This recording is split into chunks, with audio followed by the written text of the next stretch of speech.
8 3-minute rounds. The gloves are 10 ounces. And Anthony Joshua weighs like 250 pounds, so I'm not really sure how this is going to end up happening. But this is one of those. Normally, I don't give credit to the Paul brothers, and I give them credit for being great on social media and creating a lot of buzz for the sport. I give him credit for getting in the round with Anthony Joshua. This is not like a Mike Tyson fight when Tyson's 60 years old.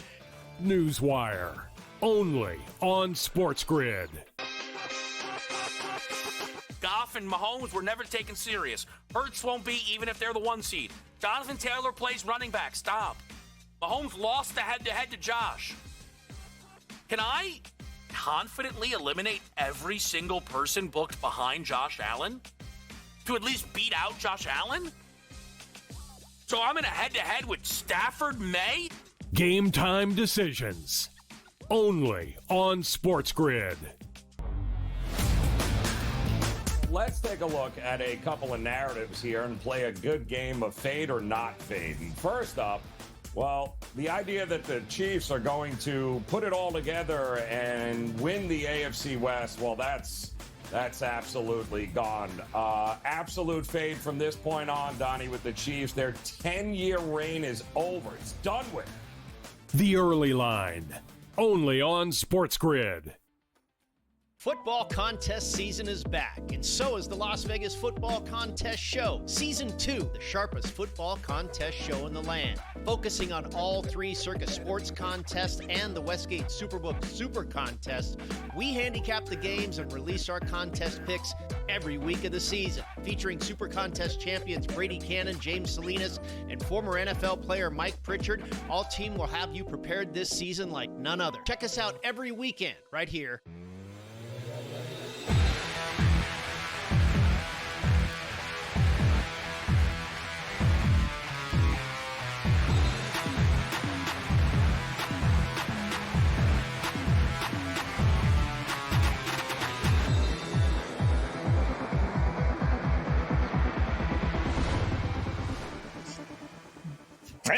And welcome in. It is in-game live game day here on the grid on a wild, wonderful Wednesday, day before Thanksgiving. How about that? Scott Wetzel, Gabriel Morency for the next 2 glorious hours, right up until 10 p.m. Eastern time, watching, analyzing, betting on the world of sports. Whole lot to get to tonight. A little bit bigger smorgasbord than we had last night, but huge slate of college basketball once again today. Love these, postseason or preseason, if you will, conference tournaments. Decent slate of NBA Cup games. We got, how about some NBA props that FanDuel is offering for the month of December.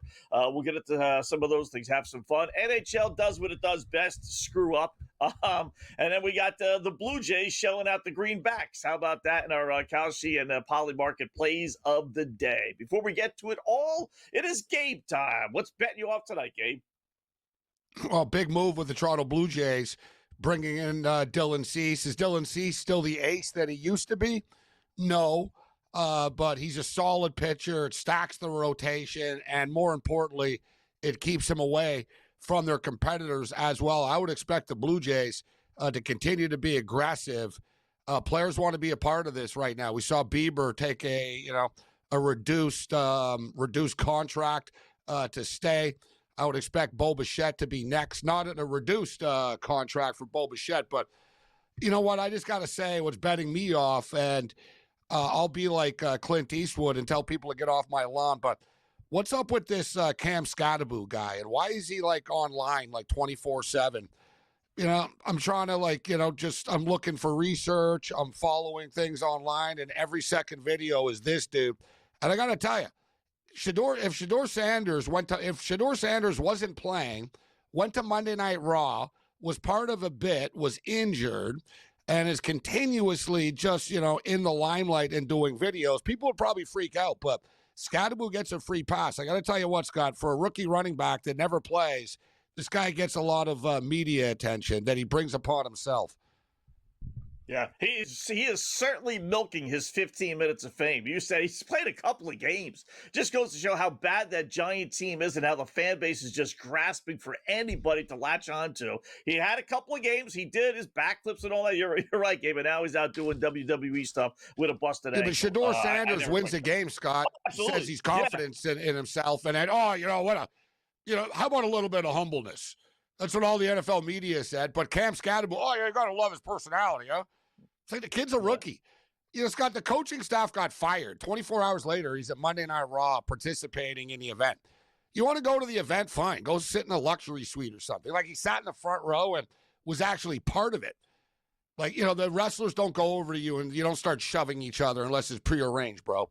Oh, yeah. It's like, bro, like, what are you doing? Like, you know, I just found it comical that I saw people were saying, you know, Shedeur Sanders should be more humble, that he's only played one game. Meanwhile, I think they're ready to sign Cam Scatterbo to a $100 million podcast deal, Scott. But I digress. Yeah. He's going to make more than you and me in the media. What do we got? Let's go. Yeah. Opening pickoff time. We got some great, whether you want to buy into them or not, that's up to you. We got some great NHL trends, especially with the late games. I'll get to those in a second. I will start with the opening pickoff with one of the games. How about Minnesota game late, $1.35 at Chicago? This is one of those trends. I know everyone's beat up on Chicago. I get that. But Minnesota's actually 15-1 against Chicago. Laying only $1.35, and they're playing their best hockey of the season. Chicago might not be. I'll take Minnesota late about $1.35 or so against the Blackhawks on the road. I like that pick, but I'll start off with Zion Williamson over 22.5 points tonight. Listen, Zion's only played in 8 games this year, but when he plays, he scores. Right? He's basically like a point-a-minute type of player when he actually plays, but he's played a couple of games in a row right now. He just dropped 29 on Monday night. The Grizzlies don't really have anybody that's going to want to stop him or try to stop him. I know that Zach Edey's back, but, you know, the Grizzlies are a terrible basketball team, and he dropped 27 on them. They played already this year, and he actually played in a game against them, and he scored 27. Look for Zion Williamson to score 25 to 29 points tonight. Over 22.5 for Zion Williamson. All right. This is my next one is one of those. If they play it, then we have to as well. We'll pay homage to Memphis and New Orleans. Same thing. 2 of the worst teams in the NBA. I'll grab Memphis laying 3.5. New Orleans did win their last game. I looked it up. You know, New Orleans has only won 2 games in a row 5 times in the last year and a half. 5 times. So I don't think they're going to do it tonight. Memphis has won 2 of their last 3, albeit lost their last time out. They're 6-2 against the spread against the Pels. You're getting them basically a pick 'em. 2 bad teams, but again, you know what? If you're going to play it, then I'll pay homage to it and play it as well. Give me the worst of 2 evils. Memphis laying 3.5 at New Orleans. I disagree with that one. I actually think the Pelicans are a live dog tonight, but I do agree with the Minnesota Wild pick, so I won't spend a lot of time on this. But listen, the Blackhawks were overachieving to start the season, and they're much better defensively, the Blackhawks, than they were in past years. This is why they've been a better team. Everyone talks about Connor Bedard, and, you know, Spencer Knight's been playing great, but they can't score. Like, the Blackhawks have had a hard time scoring suddenly. They've only scored 5 goals in their last 3 games. Minnesota owned them, and Minnesota are on a 5-game win streak right now. I like the Minnesota Wild as well. All right, college basketball, my next play, they just tipped off. Auburn and St. John's game. Give me the over 166.5. Listen, Auburn just gave up 100-plus points to Michigan, and now they got St. John's coming. And if you haven't seen this version of St. John's, they're big, they're tall, and Rick Pitino's got them running and gunning like his Kentucky days. So over 166.5, St. John's and Auburn. I figure that's going to be, you know, kind of like last night, you know, 100 to 80, 100 to 70, something like that, but certainly 167 points for sure. We'll go over with the shots on goal prop here. Let's go with Urov of the Minnesota Wild. So, you know, we talked about this the other night. Star players, their props are very sharp. You got to fly under the radar, especially with, you know, in the NHL. A lot of these guys really are under the radar. And Urov has been promoted to the number 1 line on the Minnesota Wild. He's been on the top line for the last 4 games, and he's produced. He's got 4 points in the last 4 games. But as far as shots on goal are concerned, I love the 1.5. So you're not going to get a 0.5. So 1.5 is about as low as we're going to get. But he's got 2 or more shots on goal in 4 of their last 5 games. And as I stated, he's playing on the power play. He's playing on the top unit right now. So he's going to get opportunities. Let's go over 1.5. You're off. Shots on goal. All right. Last one for me, college basketball again. It's a bit of a homer pick, but why not? I'll take my Southern Illinois Salukis. Went to school there. They're getting 10.5 at Memphis. This is not one of those tournament games. This is an actual Memphis home game, but Memphis is only 1-4, albeit better competition. I'll grant you that, but this is not a very good Memphis team. They've lost 4 in a row. Southern Illinois is not great, but they're a balanced team. Lower scoring games. They keep things close. They got 5 players averaging 9 points or more. They don't have a superstar player. Teams at that level generally don't. Otherwise, if you're a superstar player, you go somewhere else. But it's a balanced scoring. And this has got 75, 60, 8, 70 to 65 kind of written all over it. My Salukis get under the number, getting 10.5. We'll go with one more shots on goal prop here. Listen, we identified Connor Bedard's early start as far as the shots on goal, but it's caught up to him. And, it's just been consistently 1 shot on goal, maybe 2 shots on goal for Bedard. But one thing with Bedard, teams are focusing on him. And also, Connor Bedard's not really a pure goal scorer.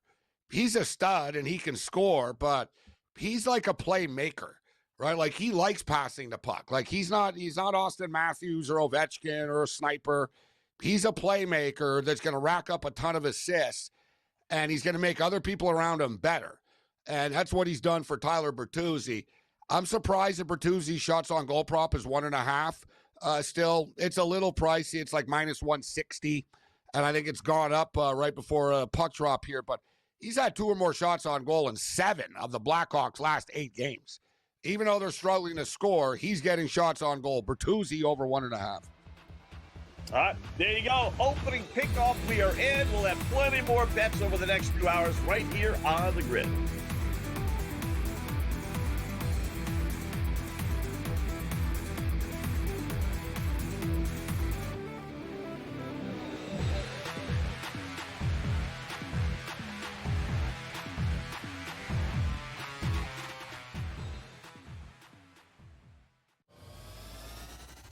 He's the fan favorite. They love talking about Stafford, the 38-year-old guy. He's the Super Bowl champ. We got the family. Any opportunity to pump McVay and Stafford as a team, they do that. They love this team. They loved Aaron Donald, and rightfully so. Best defensive player, but they love to pump up Stafford. Pro Football Today, only on SportsGrid. When you look at Duke, you got to look at Cam Boozer.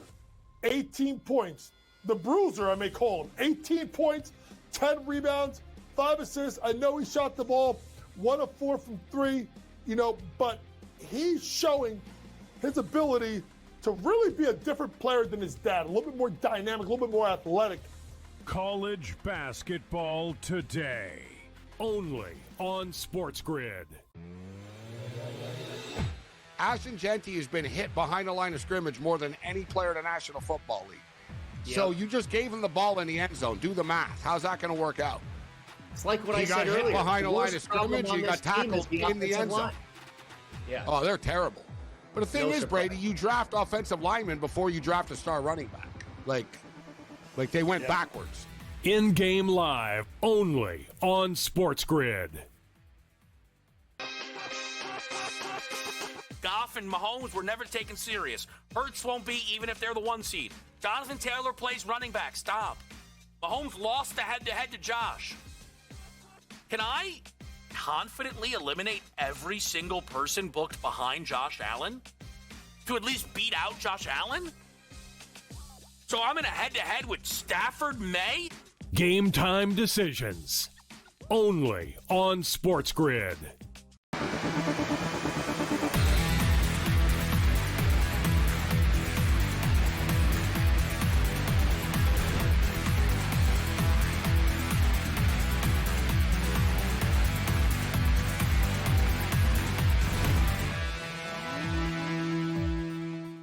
Welcome back in Game Live, Game Day here on the grid. Scott and Gabe just getting underway. Our opening pickoffs are in. Kind of a strange night in the NHL game. I said it at the top there. I don't know why the NHL does what they do. I really don't. So this year they've been having these nights, which is different. I'm okay with everybody playing, right? Okay, it's kind of a goofy thing. Bring attention to your sport. right? So they're doing it again tonight, Scott. So what's the problem? Well, they're not doing it again tonight. Oh, yeah, everyone's playing tonight. No, everyone is not playing tonight.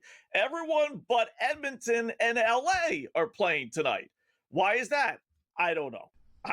They're not playing tomorrow. Everyone's off tomorrow.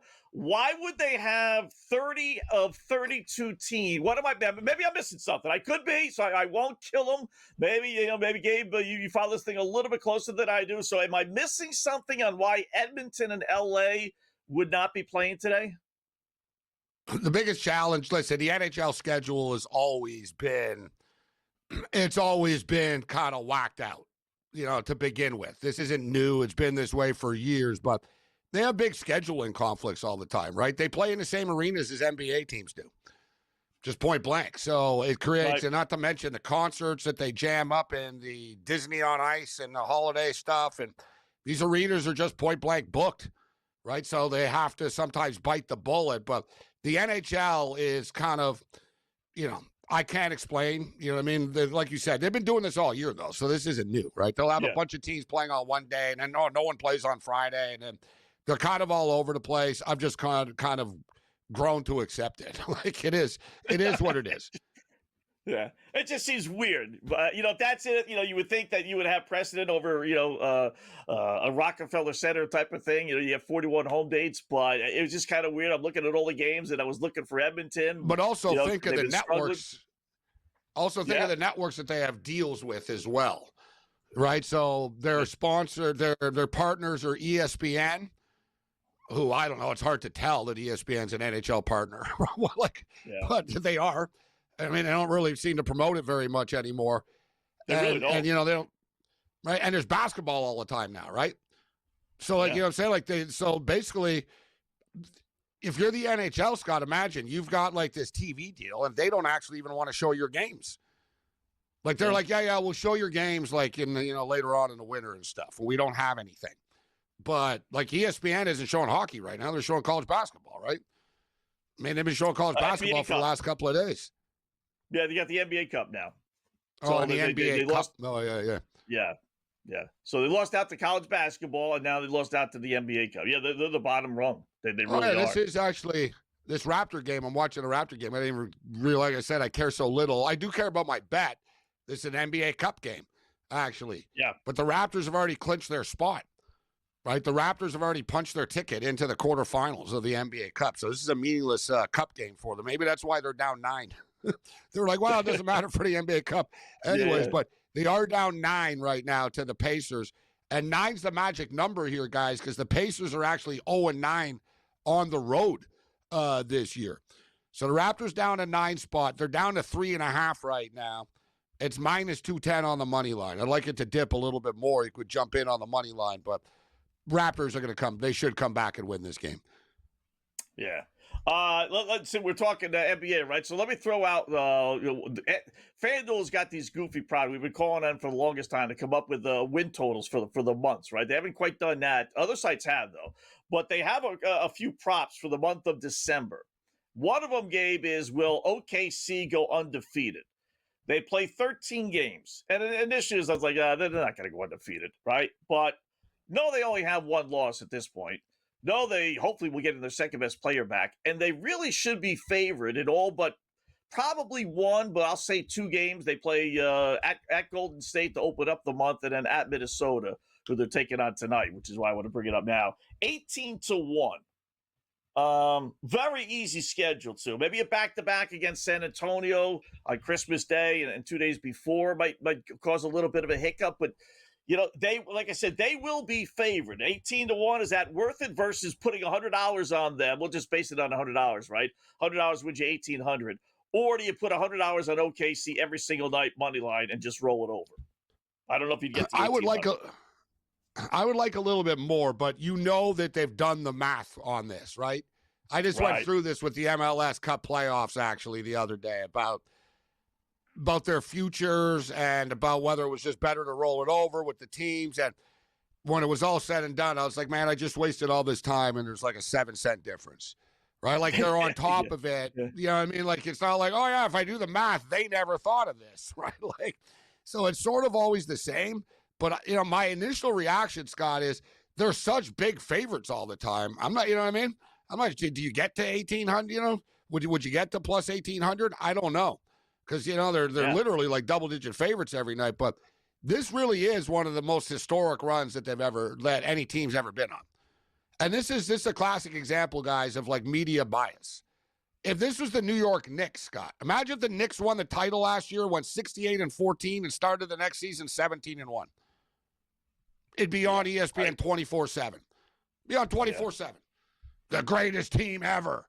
Hell, we get force-fed that Brunson's like the best player in the league from people. It's like, chill out, guys. Like, you know what I mean? Like, I know you want it to be real, but just because you want it doesn't mean it's true. But like, just imagine if it was the Lakers.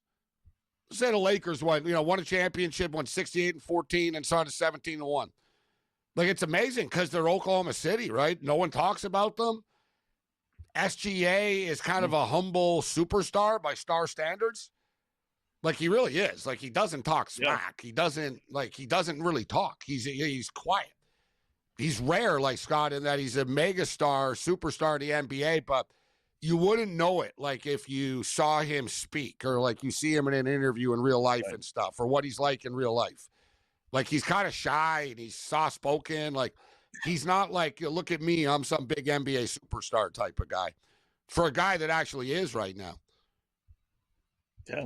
A lot of home games in the month of December. They got a home game against Phoenix. Could that cause them some problems? But they got Dallas. They got Utah. They got to stumble Memphis. at some point, but... You know what's crazy is they're not even like trying that hard, Scott, and they're still winning. They don't like, even have their second best player. Their second best player's not even playing, and they're 17. So you watch them, it's like they're kind of just toying with teams, to be honest.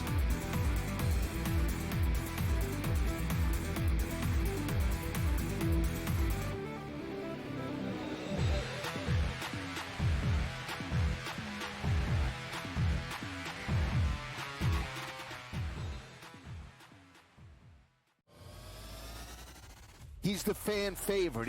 They love talking about Stafford, the 38-year-old guy. He's the Super Bowl champ. We got the family. Any opportunity to pump McVay and Stafford as a team, they do that. They love this team. They loved Aaron Donald, and rightfully so. Best defensive player, but they love to pump up Stafford. Pro Football Today, only on SportsGrid. When you look at Duke, you got to look at Cam Boozer. 18 points. The Bruiser, I may call him. 18 points, 10 rebounds, 5 assists. I know he shot the ball 1 of 4 from 3, but he's showing his ability to really be a different player than his dad. A little bit more dynamic, a little bit more athletic.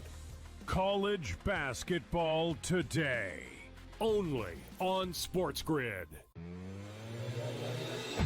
Ashton Genty has been hit behind the line of scrimmage more than any player in the National Football League. Just gave him the ball in the end zone. Do the math. How's that going to work out? It's like what I He said earlier. got hit behind the line of scrimmage. He got tackled in the end zone. Yeah. Oh, they're terrible. But the thing is, Brady, you draft offensive linemen before you draft a star running back. Like they went backwards. In-game live, only on SportsGrid. Goff and Mahomes were never taken serious. Hurts won't be even if they're the 1 seed. Jonathan Taylor plays running back. Stop. Mahomes lost the head-to-head to Josh. Can I confidently eliminate every single person booked behind Josh Allen to at least beat out Josh Allen? So I'm in a head-to-head with Stafford May? Game time decisions, only on SportsGrid.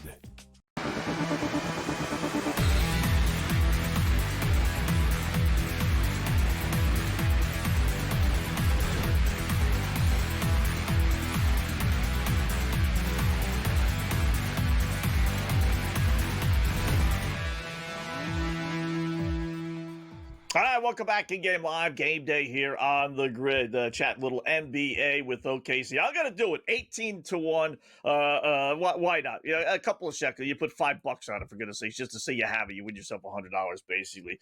Chances are you're right, kid. They stumbled. They got 2 back-to-backs, but They will be favored in every single game, and maybe you get to towards the last 3-4 games, you can hedge a little bit if you wanted to. But if their goal is to break the Golden State Warriors record, right? They already won a championship, so that's good. Give them credit now that they're winning. Maybe their goal is to set the all-time record, and if that's the case, then that 18-1 ticket is going to be a live ticket, I think, towards the end of the month. So, what does if they it don't say? care about it, then it won't. No, you know the number. I don't hate the bet, Scott. I'm not like, oh no, that's a dumb bet. It's a lot better than your poly market bet last night at like 100-1. Well, wait till you get to tonight's. Wait till you hear tonight's bet. Well, you know what I mean. Like, I think you've got to relearn the point of this, but anyway. So, but I don't hate it, right? It's just they're that damn good. Like you said, if they want to break a record, they could break the record. But it's almost like you watch them play and you think like this isn't the greatest team of all time. Right at all. You're like, no way. This is like the greatest team of all time. Well, you know what? What are they now? Like they're 78 and 15 or something stupid. And we're not even counting the playoff record that they've mixed in. I think they lost twice in the playoffs, maybe 3 times.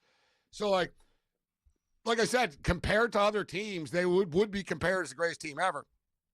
I thought the same thing about the Celtics when they won a couple of years ago. I was like, they're good, but they're not great, but no one can beat them. Like it's almost like an indication of the league. Are we in is the league just bad? Great players, but not great teams, Scott. You know what I mean? The NBA can't argue. Yeah. I mean, these guys can fly, dunk, they're faster, they shoot shots. I'm not disputing that they're all awesome, but there's no really great teams. It's great players. Yeah. Like they've sold their league on players, right? It's not like last night I was watching the game, the Laker game with the Clippers, and dude, it all like coming in and out of the breaks and stuff. I didn't even hear you wouldn't even know it was the Lakers and Clippers, Scott. Luka Doncic versus James Harden. Dun dun dun dun dun dun. LeBron James. Dun dun dun dun. Kawhi Leonard. Yeah. They sell players in the NBA. They don't sell the team, right? Some leagues sell the NFL sells the team. It's like, yeah, dude, whatever. Who cares who's in the Steeler jersey? I'm a Steeler fan. It's the Pittsburgh Steelers versus the Buffalo Bills. Like, you know what I mean?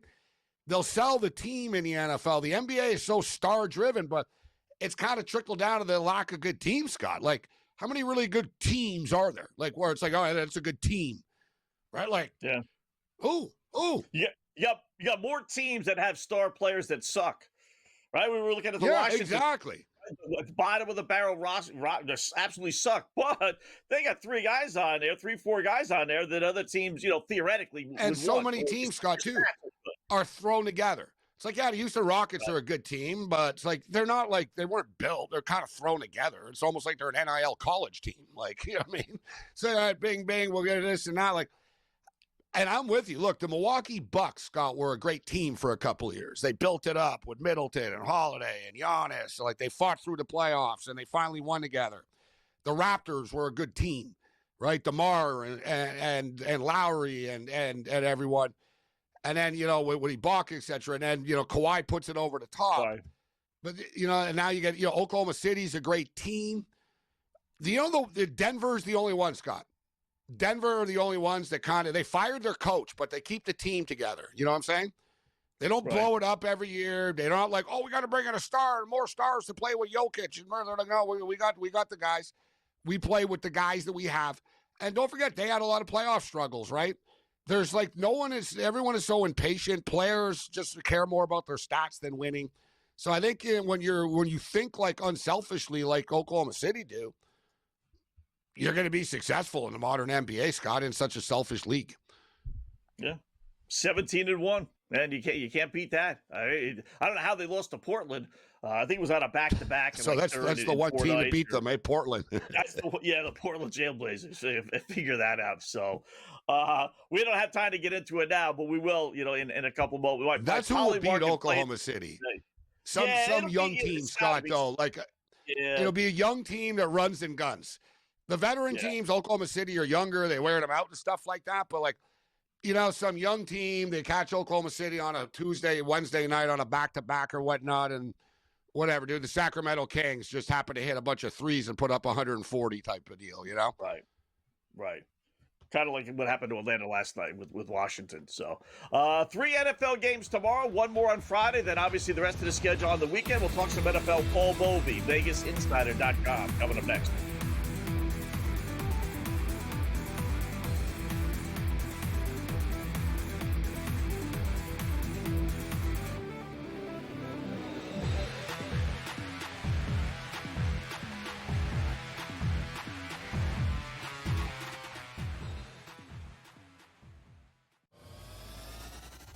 He's the fan favorite. They love talking about Stafford, the 38-year-old guy. He's the Super Bowl champ. We got the family.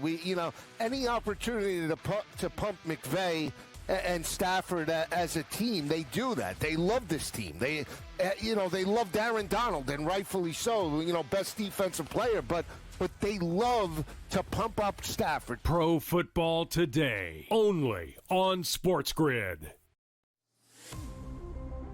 When you look at Duke, you got to look at Cam Boozer. 18 points. The Bruiser, I may call him. 18 points, 10 rebounds, 5 assists. I know he shot the ball 1 of 4 from 3, but he's showing his ability to really be a different player than his dad. A little bit more dynamic, a little bit more athletic. College Basketball Today, only on SportsGrid. Ashton Genty has been hit behind the line of scrimmage more than any player in the National Football League. Yep. So you just gave him the ball in the end zone. Do the math. How's that going to work out? It's like what I said earlier. He got hit behind the line of scrimmage. He got tackled in the end zone. Yeah. Oh, they're terrible. But the thing is, Brady, you draft offensive linemen before you draft a star running back. Like they went backwards. In-game live, only on SportsGrid. Goff and Mahomes were never taken serious. Hurts won't be even if they're the 1 seed. Jonathan Taylor plays running back. Stop. Mahomes lost the head-to-head to Josh. Can I confidently eliminate every single person booked behind Josh Allen to at least beat out Josh Allen? So I'm in a head-to-head with Stafford May? Game time decisions, only on SportsGrid.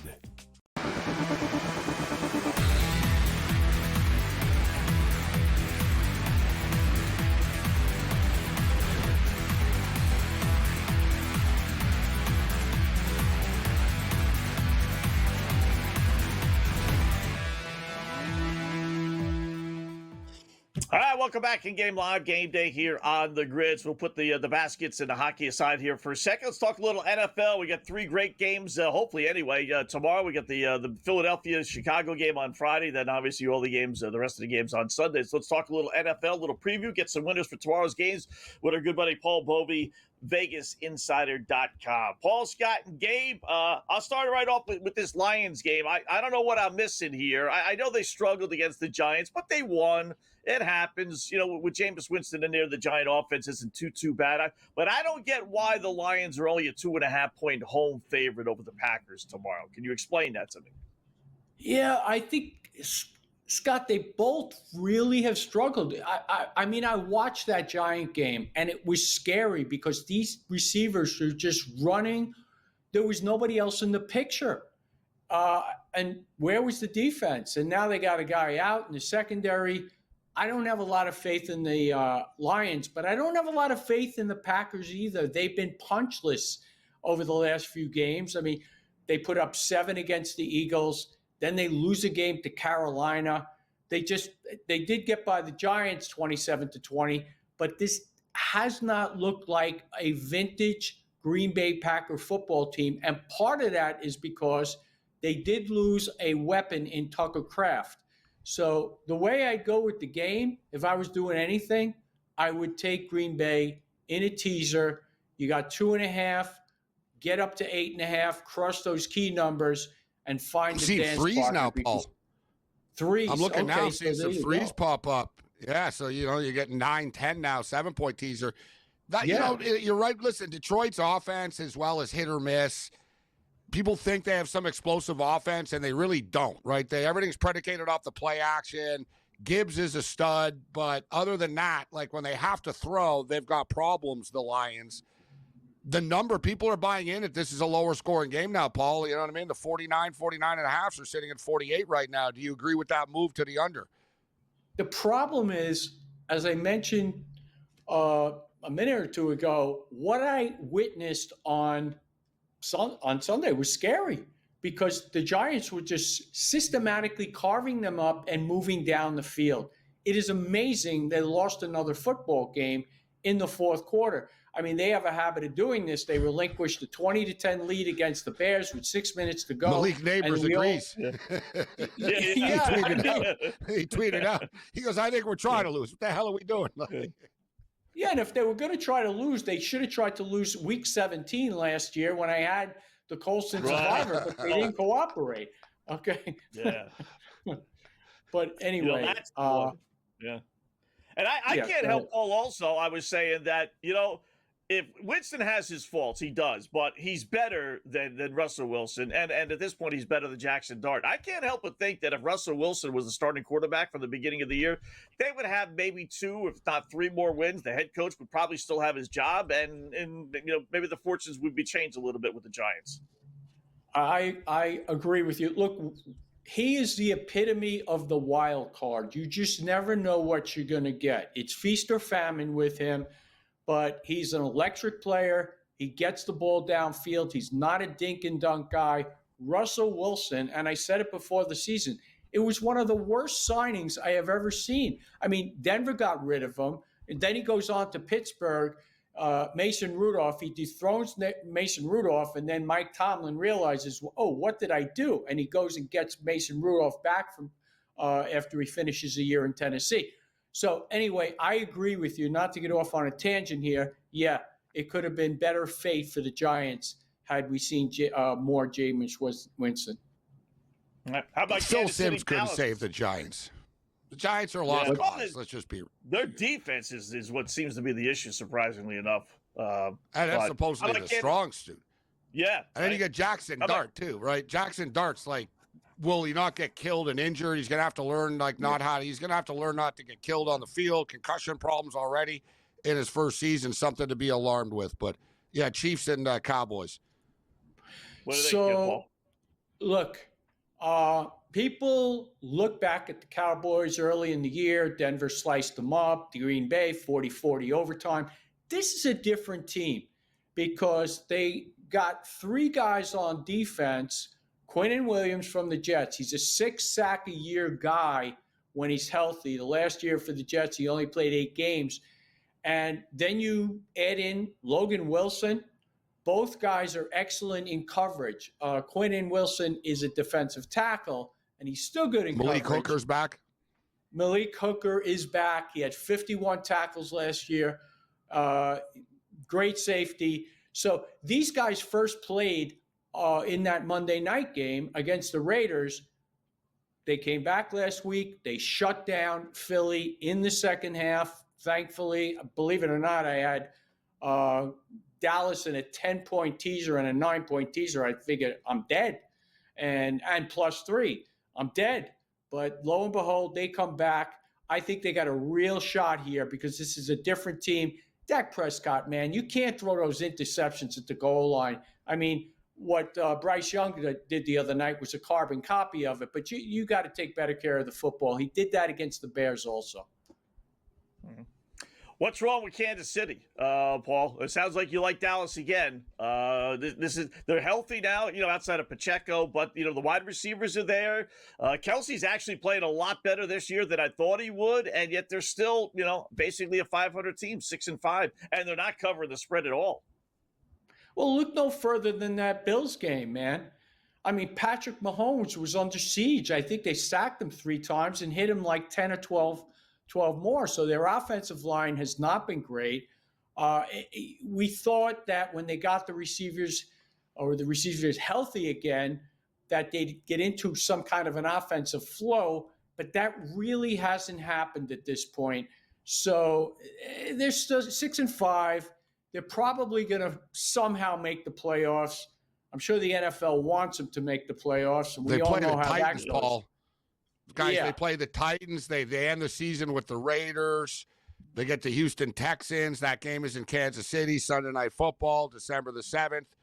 The schedule is favorable for them to like squeak out and somehow get out of this with a 10-7 record type deal. If not like maybe, if not better, 11-6 even. Exactly. I think they're going to win tomorrow, guys. I think they'll beat the Cowboys tomorrow.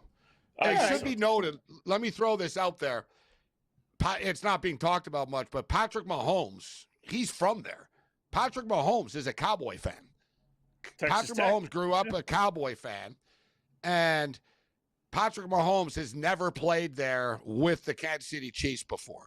He's played there 3 times with Texas Tech, and he threw 6 touchdown passes in one of the games. Right? Like, so if you want to get into his college numbers, like massive numbers, but I'm just throwing it in there that he's extremely excited. Patrick Mahomes, like, is a full-out Cowboy fan, and he's never played at AT&T Stadium since he's been in the NFL before. He's super stoked for this, which I don't want to get in front of a super stoked Pat Mahomes, Scott, I tell you that.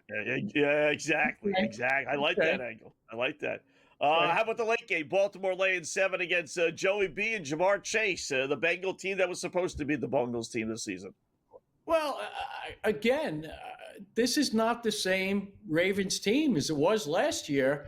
Lamar Jackson looks a shell of himself. The defense, man, they had some horrible losses early in the season against the Lions, against the Chiefs, and they've somehow manufactured this 4-game winning streak, although the Jets were outplaying them in the first half last week. And then you go back to that Miami game. Miami got in the red zone all game. And against Minnesota, J.J. McCarthy, 248 yards on 42 attempts, but that was 100 yards better than he had in any prior game. So I'm not fully confident in these Ravens, not fully confident in the Bengals, but I'd probably grab the points if I had to. Paul, good job as always, man. Check out the website, VegasInsider.com, the staple. Thanks, Paul.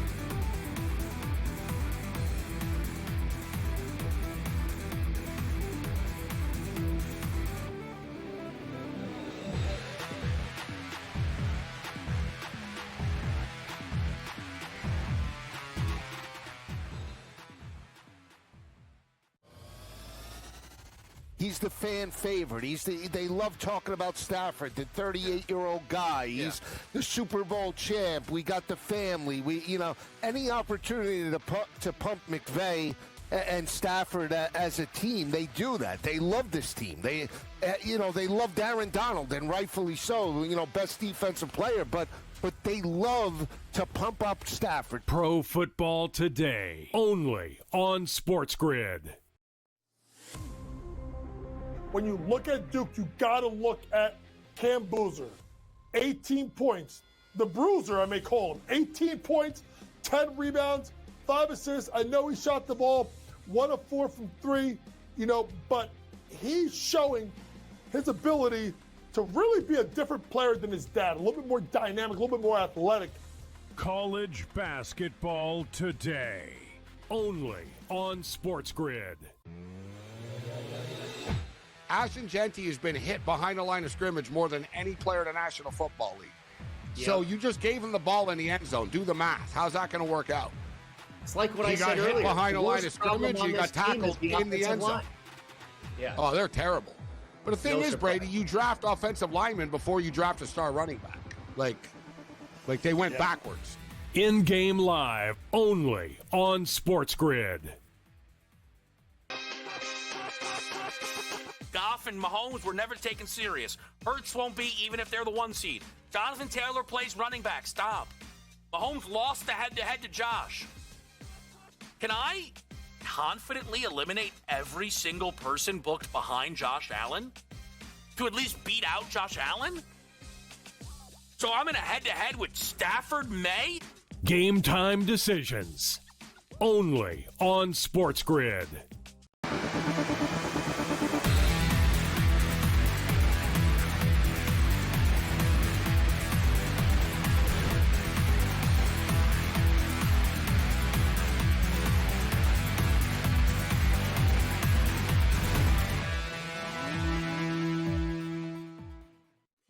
Welcome back in Game Live. Game Day here on the grid. Scott and Gabe, thanks again. Paul Bovey, VegasInsider.com. We were talking about the NFL Survivor pools and everything else. He's got 2 entries, not 1, but 2 left in the Circus Survivor, the big one out in Vegas, which is pretty cool. He's doubling down on the Philadelphia Eagles, Gabe.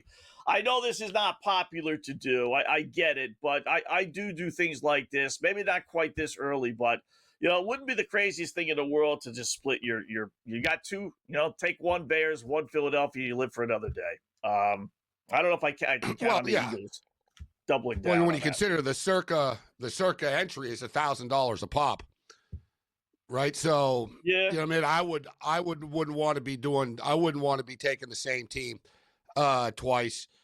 I can take any of the teams except for Dallas, except for Green Bay and Detroit. I've already used Green Bay and Detroit, but I haven't used any of the other teams yet. I'll disagree with Paul, though. I think the Bears could win that game. I think the Eagles are vulnerable right now. Like, the Eagles can either bounce back and completely shut the Bears down and, hey, everything's okay, but the Bears are good, right? I think they're very evenly matched teams, and the Bears, like, going in there, they don't really have a lot to lose, right? Like, if Philadelphia loses, there's a lot of negativity around the Eagles, even though they're winning games, Scott. And their record is okay, but there's still a lot of negativity with their players, with the media, with blah, blah, with everybody. And the Bears are having a great year. So if you're the Bears, we got nothing to lose, guys. Let's go in here, Black Friday.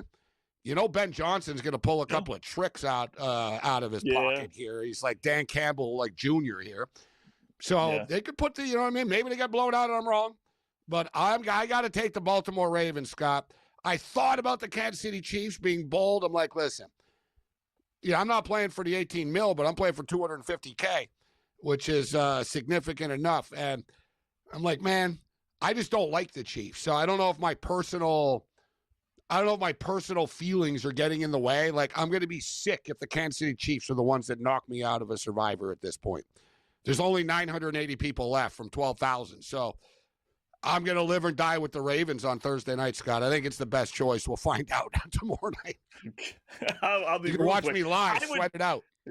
Yeah. That ought to be a TV show in itself, right? Just that.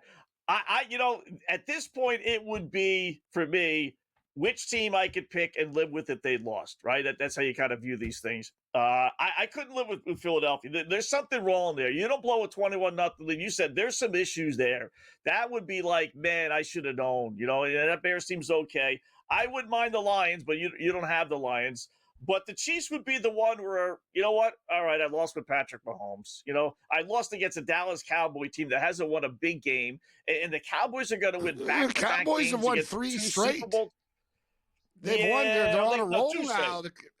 Two straight. The Raider game and now the Eagle game. They screwed up the Arizona game, but they're playing good football right now.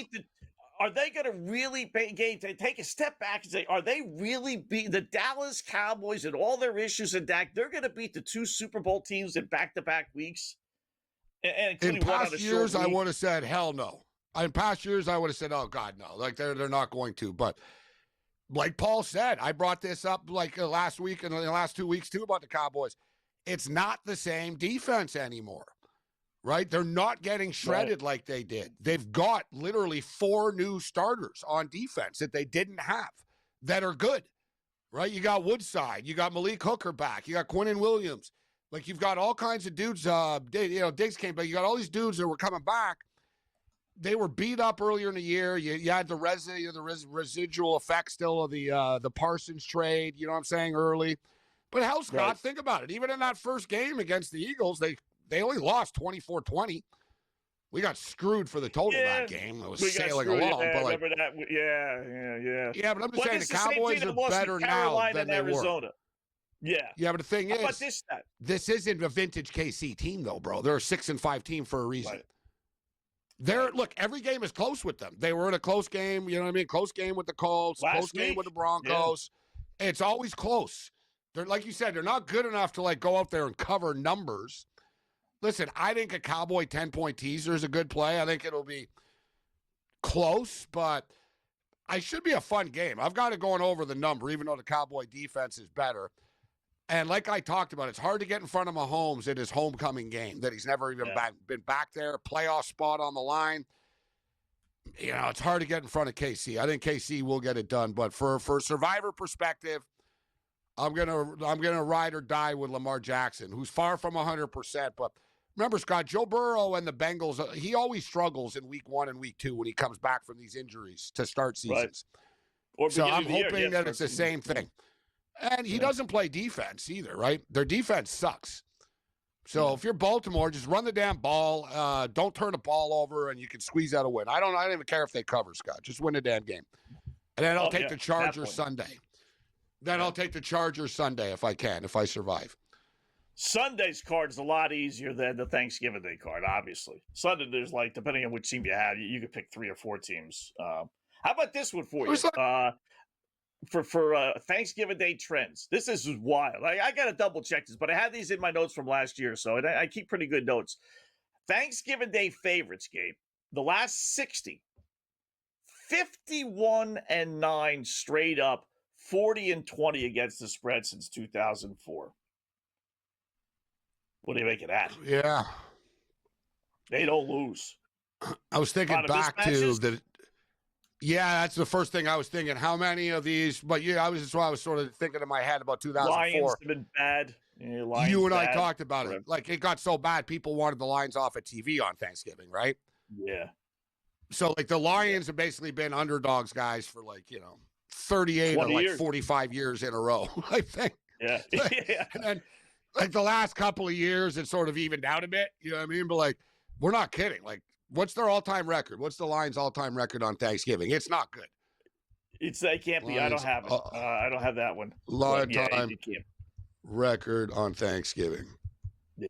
Let's see. I'm gonna going way. It's a little way better. Yeah, you know what? It's a little better, but I don't want to see 1932. I'm saying here that they played in 1932 Thanksgiving. Whatever, dude. Yeah. They're 38, 45, and 2 all time, but. They literally lost. Here we go. I'm going to year by year. They literally lost 18 years in a row or something. Yeah, they were awful. All as dogs. So.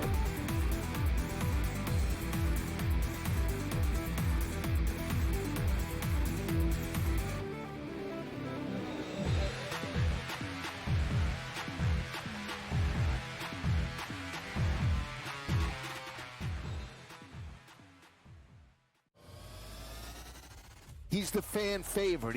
They love talking about Stafford, the 38-year-old guy. He's the Super Bowl champ. We got the family.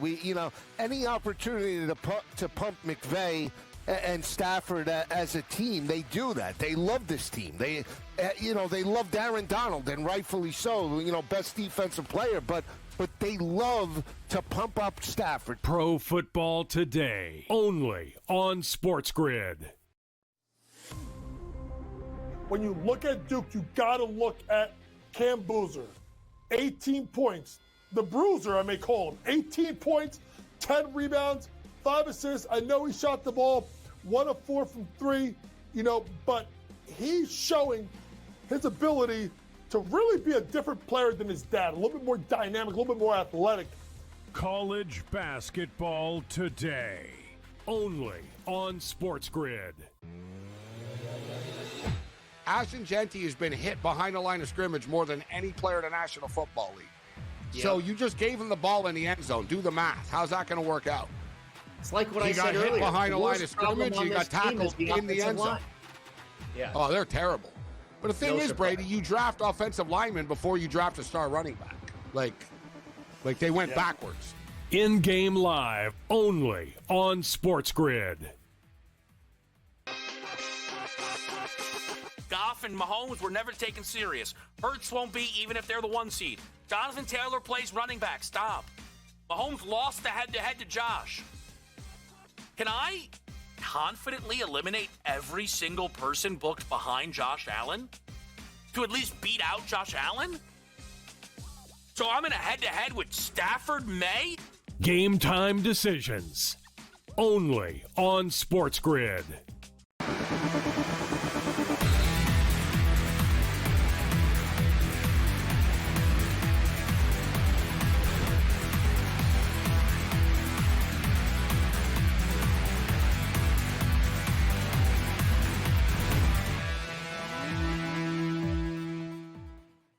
All right, welcome back in Game Live. Game Day here on the grid, closing out fast hour number 1. We'll get back to the games here in a second. How about a little prediction market, my poly market play of the day? If you love last night's play game, you're going to love tonight's even more. How about this one on poly market I found? The price of a dozen eggs in December, $2.50 or less. I'm willing to risk $100 to win $27. So basically, laying 4-1 on the under, because I know I can go down the street right now and buy a dozen eggs for $1.97. I would like to know how they judge these things. Like if I go to a supermarket and take a national average. How do they come up with a national average? That's where you'll get screwed. Because you can always find someone always has something. Oh, look, eggs are $9.99. Yeah, you're in some trendy boutique in San Francisco. That's why $10. All right, it's like complaining. Oh, look at this Coca-Cola and the mini bar is $30 in Vegas. Cokes are $30. Like, wow, it's a national average bet there. But I like it. No, I like your angle there. I like your angle. The price of affordability is the big talk right now in the political world, obviously. Right. And speaking of which, I'm going to get my first, we've gotten sort of politics, but not really. Will Trump go to a football game? But here's one for the California governor race here. So this thing's already kind of heating up and getting nasty. Obviously, it's going to be a Democrat that wins. So whoever wins the Democratic primary is going to be the next governor of California. Katie Porter was ahead. She's like a representative, not a senator, but a House, representative. She's in the House, and she's like, she's the typical Karen. Like she's mad about everything all the time. Like she made her career like yelling at corporate people and stuff. Like I'm the single mom type, but in real life, like she's mean. And they took her down by leaking a bunch of videos of her being like really mean in real life to people. So she's not going to win. She's tumbled in the polls. Eric Swalwell will win. Has national recognition. He's buddies with Newsom. He's from the same sort of cartel out there, the Bay Area guys. He's going to roll in. There's never been a woman governor in California history before, and they're not going to vote like she's done. Swalwell wins, Scott. And it's not too bad actually. You're getting like plus 135 or so as far as your return is concerned. $100 pays back like $235. I should note, Poly Market pays back a little bit more. It's an evolving market. He just entered the race a couple of days ago. So it's an evolving market right now. I would expect as time goes on, Swalwell's numbers will start to go down as he rises in the polls. Give me Swalwell to be the next governor of California. Yeah. That female sounds like, did you see the story with Alexander, what's her name, Ocasio-Cortez this week? So she's sending out pictures, donate money, and we're going to buy turkeys for all these charities and stuff, right? So then when you hit the donate money, it's just going to her campaign. It's not going towards anything else. It's just going right into basically her pocket. Now, she may end up it's pretty nice. It's pretty nice of her, though, isn't it? Donate turkeys to the poor with your money. Yeah. Politics are just so dirty, Gabe. Oh, they're just so dirty. I'm glad I never really got into that stuff. The political thing. You know what though? I don't think you're allowed to. You're not allowed to just give turkeys to people if you're a politician. The crackhead Rob Ford in Toronto.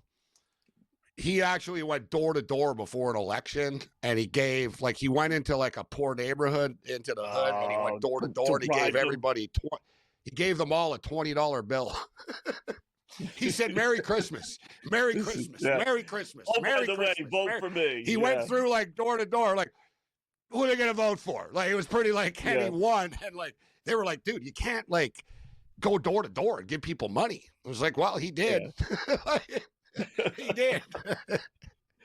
There's so many loopholes, so many goofy things that these people do. It's really just it's sad. It is sad. It's sad. We got a guest coming up. But why not make money off it on the markets? Right? I mean, listen, they're going to do what they're going to do. I don't even get mad about politicians and stuff like that. It's like, dude, you can't stop it. They're going to do what they're going to do. But at least there's a market now where if you know they're going to do it, you can make money off of it. Yeah. That's the bottom line. So their transgressions turned into your pockets. So We got the Raptors came back. Nice. Leading Indiana 50-49. I'm still waiting for my alien bet to come in, Scott. That's the wildest one I gave. So I'm still waiting for my aliens to be announced. Which one was that? But I have 20. I don't know if you were here that night, but I have all of 2026. Will the U.S. government acknowledge aliens exist in 2026?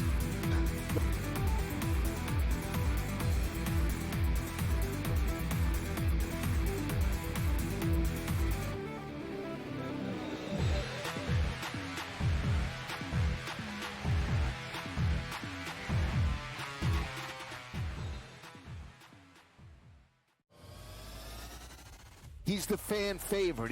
They love talking about Stafford, the 38-year-old guy. He's the Super Bowl champ. We got the family. Any opportunity to pump McVay and Stafford as a team, they do that. They love this team. They love Darren Donald, and rightfully so. Best defensive player, but they love to pump up Stafford. Pro Football Today, only on SportsGrid. When you look at Duke, you got to look at Cam Boozer. 18 points. The Bruiser, I may call him. 18 points, 10 rebounds, 5 assists. I know he shot the ball 1 of 4 from 3, but he's showing his ability to really be a different player than his dad. A little bit more dynamic, a little bit more athletic. College Basketball Today, only on SportsGrid. Ashton Genty has been hit behind the line of scrimmage more than any player in the National Football League. Yep. So you just gave him the ball in the end zone. Do the math. How's that going to work out? It's like what I said earlier. He got hit behind the line of scrimmage. He got tackled in the end zone. Yeah. Oh, they're terrible. But the thing is, Brady, you draft offensive linemen before you draft a star running back. Like they went backwards. In-game live, only on SportsGrid. Goff and Mahomes were never taken serious. Hurts won't be even if they're the 1 seed. Jonathan Taylor plays running back. Stop. Mahomes lost the head-to-head to Josh. Can I confidently eliminate every single person booked behind Josh Allen to at least beat out Josh Allen? So I'm in a head-to-head with Stafford May? Game time decisions, only on SportsGrid.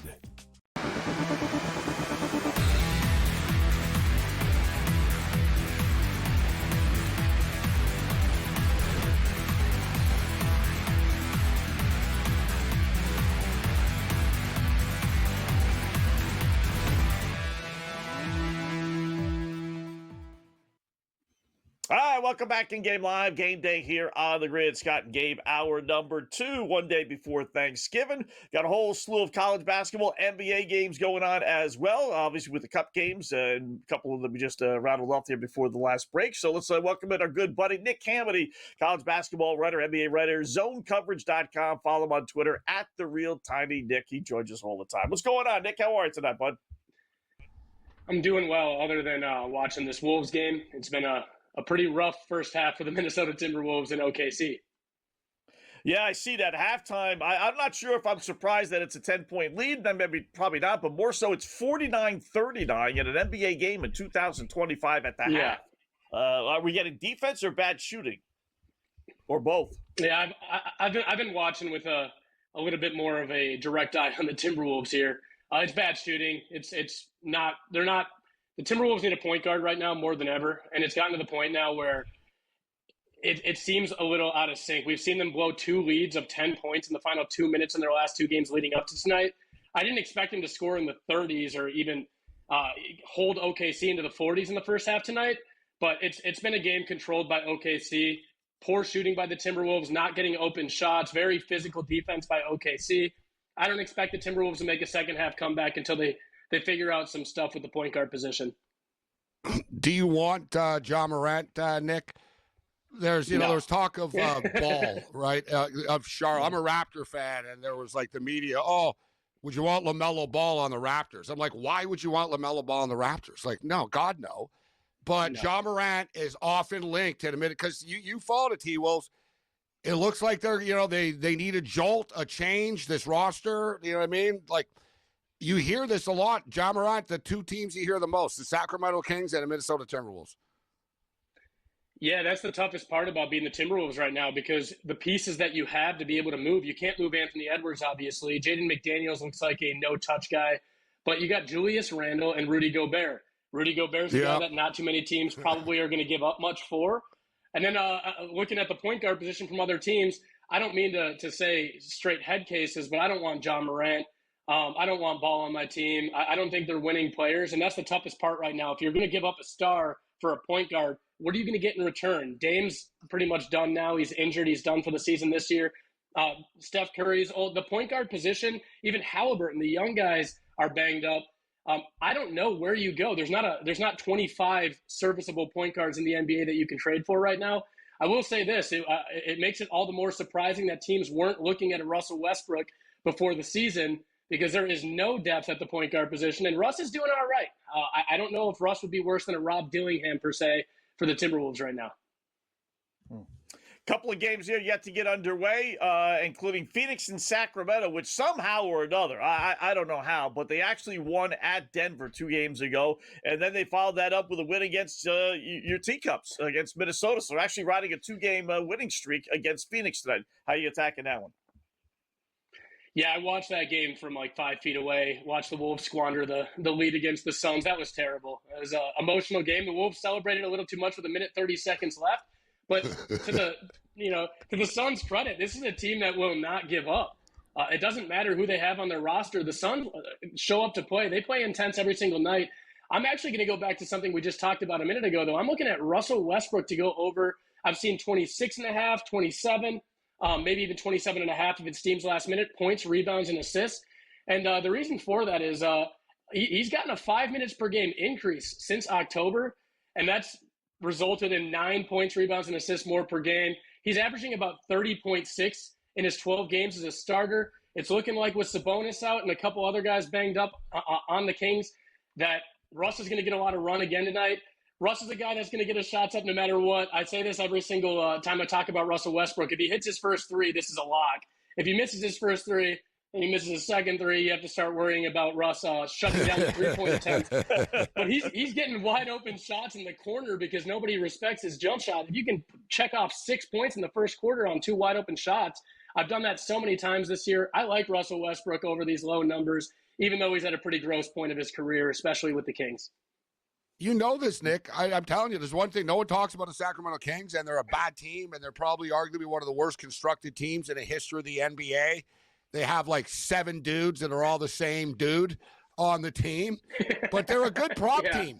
Their numbers are light. Like I've been hitting Dennis Schroeder, like point rebounds and assist props to the over. Everybody like Westbrook is sort of a punchline, with, the online and stuff like that. But all he does is put up big numbers when he's on the court. Racks up the stats, man, and it wins the props for you. And I said it last week. If Zach LaVine is banged up or out of a game, you got DeRozan banged up out of a game, Sabonis. These role players come in and they're volume shooters instantly. It's a team that needs them to be volume shooters. It reminds me a lot of the Suns, though, when you say they got 7 of the same guy. The Suns bringing in Jalen Green after already having Devin Booker. They got Gillespie. They got Grayson Allen. They got wings all over the place. I don't know what else that team really has right now. I'm shocked to see their record still in the winning column. Better than my Minnesota Timberwolves. Pretty humiliating for me. But it comes back to in the West. You're there. I don't think anyone's going to beat OKC. Yeah, outside of Denver going on a Jokic run like we saw last year, I don't think anybody else has a chance against OKC right now. And every day there's something with the owner, huh? He's getting sued. He's terrible. And Phoenix, Scott, like the owner is shit, but like, I don't know, like how horrible. I almost feel bad for the guy. I'm like, what do you want? The guy spends money. He brought players in, and they're like, oh, he's an idiot. He's terrible. I'm like, I like how they're treating that little kid. They made the little kid a star that was on the screen and stuff. Like, I'm like, I don't know. From afar, he seems like an all right owner to me. I don't know what people are crying about. I'll say this, but they like to bitch. I will say this: Ishbia put a fake bid on the Minnesota Twins. He pulled out. It affected the Twins. We are stuck with the poll ads now. I'm not a big fan of Ishbia for that reason. I think he's trying to find the Chicago White Sox.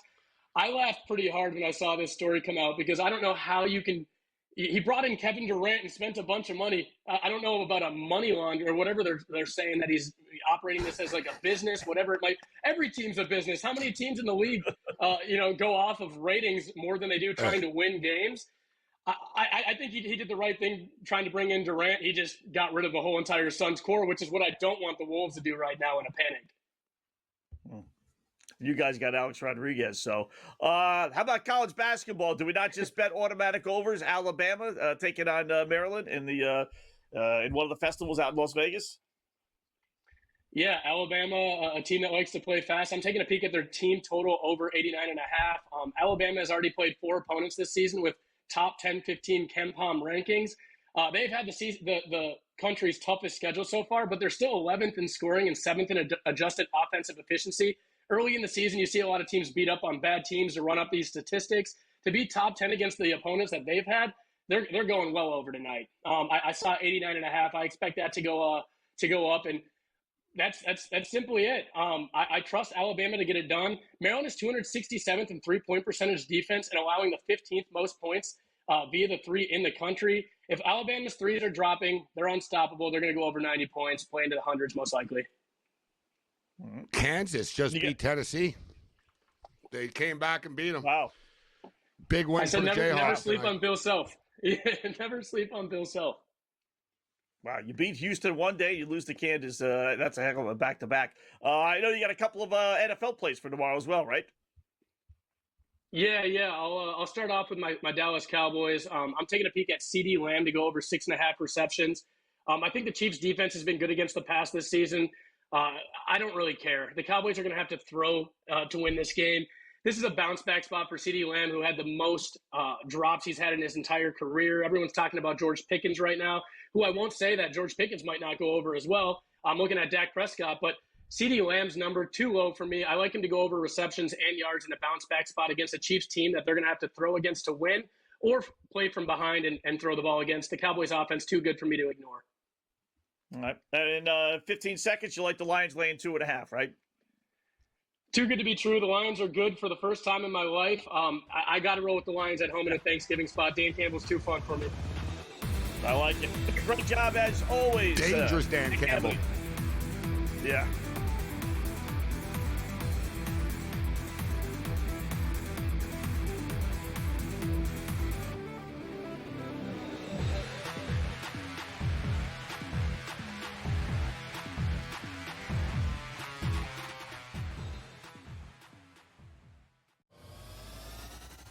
He's the fan favorite. They love talking about Stafford, the 38-year-old guy. He's the Super Bowl champ. We got the family.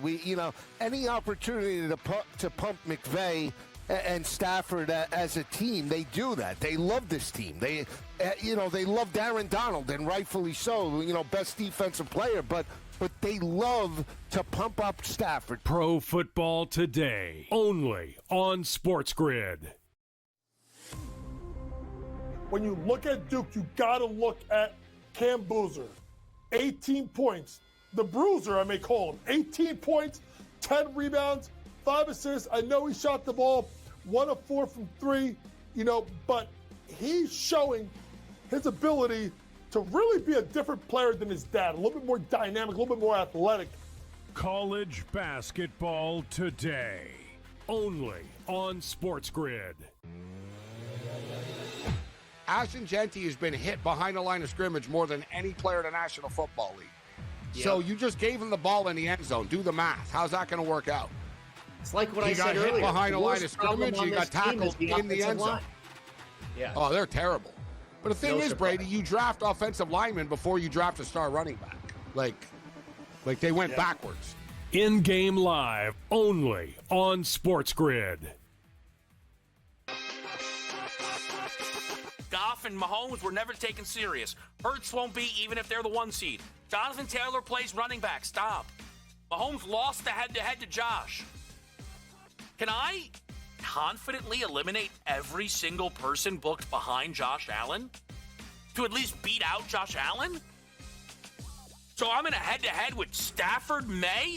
Game time decisions, only on SportsGrid.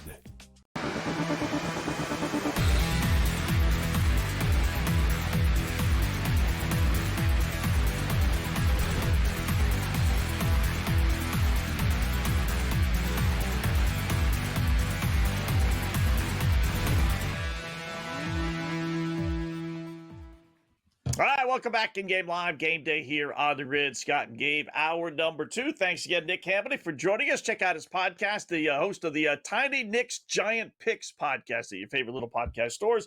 Zonecoverage.com is where he does his writing as well. So, hour number 2, we always like to do it at least near the top of the hour anyway, our late night pickoff. We do the opening pickoff, and how about a late night pickoff, Gabe? I'll start here. We're all, you love trends, don't turn the dial. How about over 6.5 Montreal versus Utah tonight in the NHL? Montreal on a monster 10-1 over run. I'm not going to buck that. Give me over 6.5 Canadians and Mammoth. I'm going to start off. Yeah, it should be a fun game in Utah. We've been riding the Michigan Wolverines. I'm a Michigan fan, but we told you they're going to roll San Diego State. Last night, they absolutely smashed Auburn. Now they get Gonzaga at the market, buys into Gonzaga. Give me the Michigan Wolverines plus the 2 points. Michigan are the number 1 team in the country in defensive efficiency. The games have been going over because they've been scoring so many points on the offensive end. I think this will be the difference. Gonzaga are great offensively. I think Michigan can find a few stops here and there. I think Michigan are a deeper team than Gonzaga are. And I think Michigan have been kind of underrated, all over the place. People overrated them, underrated them with the point spreads here. But I like the Michigan Wolverines. I should note, too, everybody lives and dies with Ken Palm all the time. Ken Palm has ranked this as the best non-conference game ever, Scott, as far as the Ken Palm thrill rankings are concerned. Like, as far as the metrics of Gonzaga and Michigan, like early in the season, what they're both done, they're both, just rolling, they're undefeated, they're winning games and the margin and stuff. So, yeah, it's the highest Ken Palm thrill rating ever in the history of Ken Palm's website tonight for this game. Should be a good one, 9:30, coming up in about 15 minutes. Give me Michigan.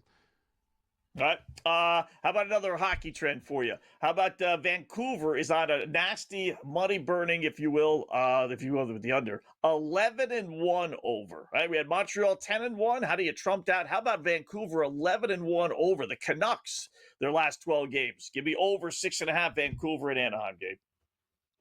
Yeah, Vancouver and Montreal have been the 2 best over teams in the National Hockey League. Vancouver 16-5-2 to the over on the season. Think about that. 16-5-2. We should be noted they have a third-string goalie playing tonight for the Vancouver Canucks. Vancouver have beaten Anaheim 9 of the last 10 times they played. They own the Ducks for whatever reason. But listen, last night we took the under in the Auburn-Michigan game. I didn't think Auburn were going to get lit up as much as they did. It's pretty wild because Michigan was such a blowout. The game nearly ended up staying under. It ended up getting to 169, and I had 164. It's like, man, if you just, Michigan would have taken the pedal off the metal a little earlier, but they didn't. So I can't, I just talked about Michigan's defensive efficiency and stuff, but you got Gonzaga, you got Michigan, and oh yeah, by the way, the winning team gets $1 million to split amongst the players as well, just as a little edge tonight for this game.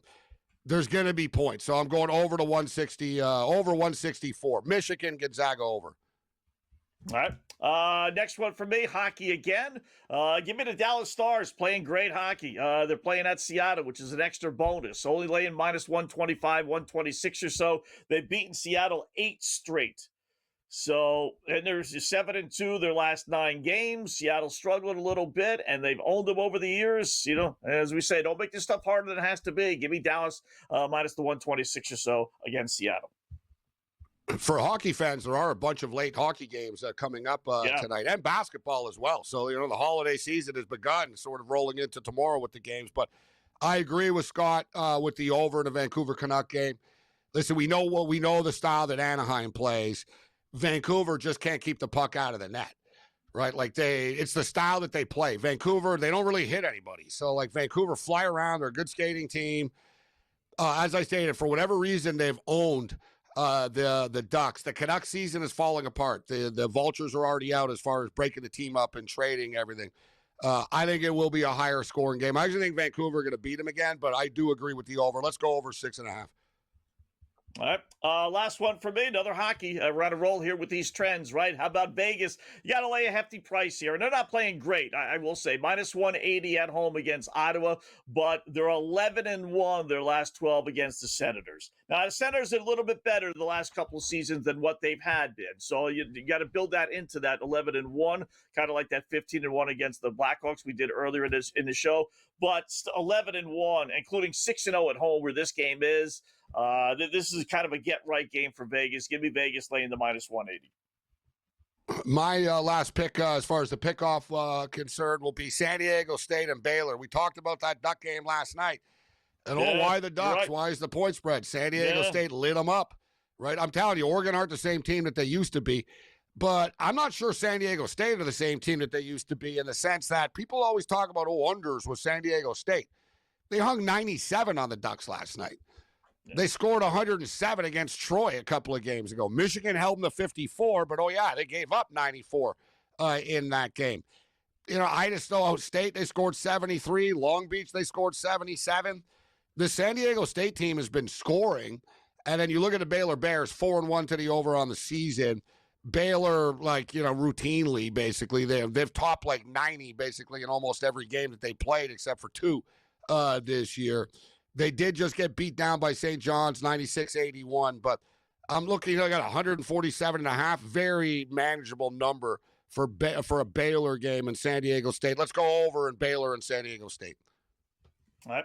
I'll throw you one more, a little bonus pick here, a shots on goal one game in that Colorado-San Jose game, which is going to start in about 10, 15 minutes or so. Arturi Lehkonen has been a shot on goal machine. His number is only 2.5, and it's only in fact, it's even less than this morning. It was minus 120, and then when I checked later on, it was like minus 108. It went even lower. The dude's had 3 shots on goal in 9 of his last 13 games, with most of those games being 4, if not 5 shots on goal. And now he's facing a San Jose team, which is one of the worst defensive teams as far as shots on goals allowed in the NHL. Unless this guy breaks a leg in the first period, he's getting 3 shots on goal tonight. So over Lehkonen, 2.5 shots on goal. Nice little bonus pick there. All right, quick little break, and we'll check the scoreboard, see if we get some in-game live plays coming up right here on the grid.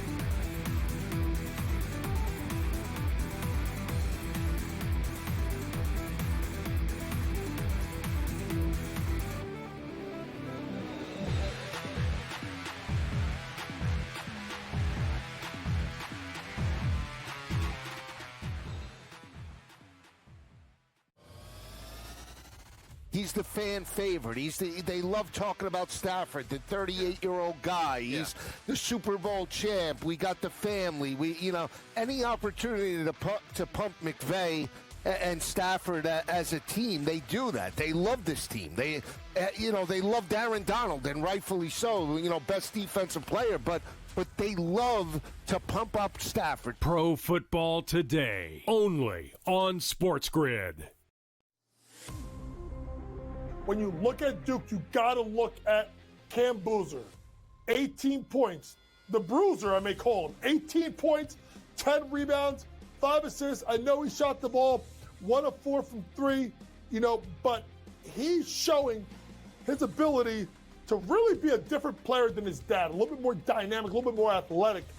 College Basketball Today, only on SportsGrid. Ashton Genty has been hit behind the line of scrimmage more than any player in the National Football League.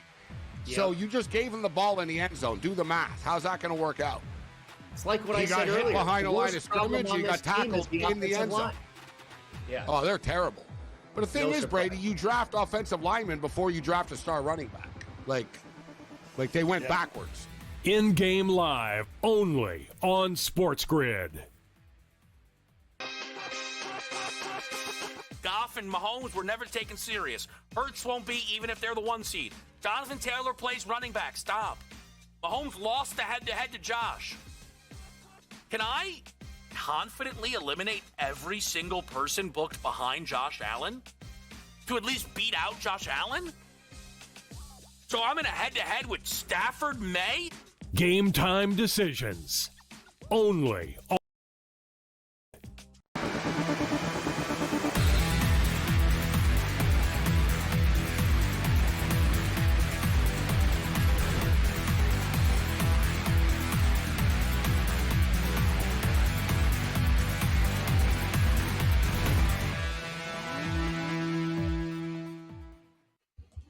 All right, welcome back in Game Live, Game Day here on the Grid. Got Cam Stewart coming up in about 5 minutes. Go over some plays with him. I don't know if there's a golf tournament this weekend. I imagine they're well, I shouldn't say that. I don't even know. Maybe there is in Australia. Australia, okay, figured somewhere. Not yeah, not Cam. in. It's always happy hour somewhere, but Yeah. it's a pretty big Great tournament. line. It's the BMW PGA Championship, so okay. it's like a split. It's a split field. Like there's Rory isn't playing and Xander Scheffler's not there and stuff, but there's a bunch of name players that are playing. Golf never stops, man. There's always a tournament somewhere. It is amazing. It is amazing. So, take a look. Yeah, so I like the Lekkinen and overshots on goal. I do like that a lot. So, take a look at some of these games. Colorado's already leading 1-0. That game is already. I thought that started at 9:30. Maybe it must have started at 9:10. So, hopefully you got that shot on goal prop in. Some sites allow it. I know FanDuel doesn't generally do too many adjusted or in-game line numbers. Winnipeg's down 3-2 to Washington. No score Columbus and Toronto. Two of the worst shot on goal teams in the NHL, and it's 0-0 midway through the third period. Go figure. Some of the stuff. Desperate Over-under teams. is 1.5. Well, you know what it is? Desperate teams, and also the Maple Leafs don't really have it. Maple Leafs can't score. They got a ton of injuries and stuff. I'm surprised it's scoreless, though. The total was 6.5 in this game. The total's now 1.5, which is like, wow. You don't normally see that, guys. They don't like putting a 1.5 up on the board until there's 4 minutes left, and even then they usually take it down in the last couple of minutes. They just locked it up right now, right on cue. I was going to say, all right, it's back up at 1.5. I doubt that it's a scoreless draw. Someone's going to score, I think, in the next 10 minutes. Therefore, I think, the over 1.5 could be in play here, guys. I wouldn't bet under 1.5, I'll tell you that. Yeah. How about the Oilers? I actually like that. We jumped in on that over to 7.5, but you guys were they right ended up about losing that. 8-3. 8-3. Man. They got real problems.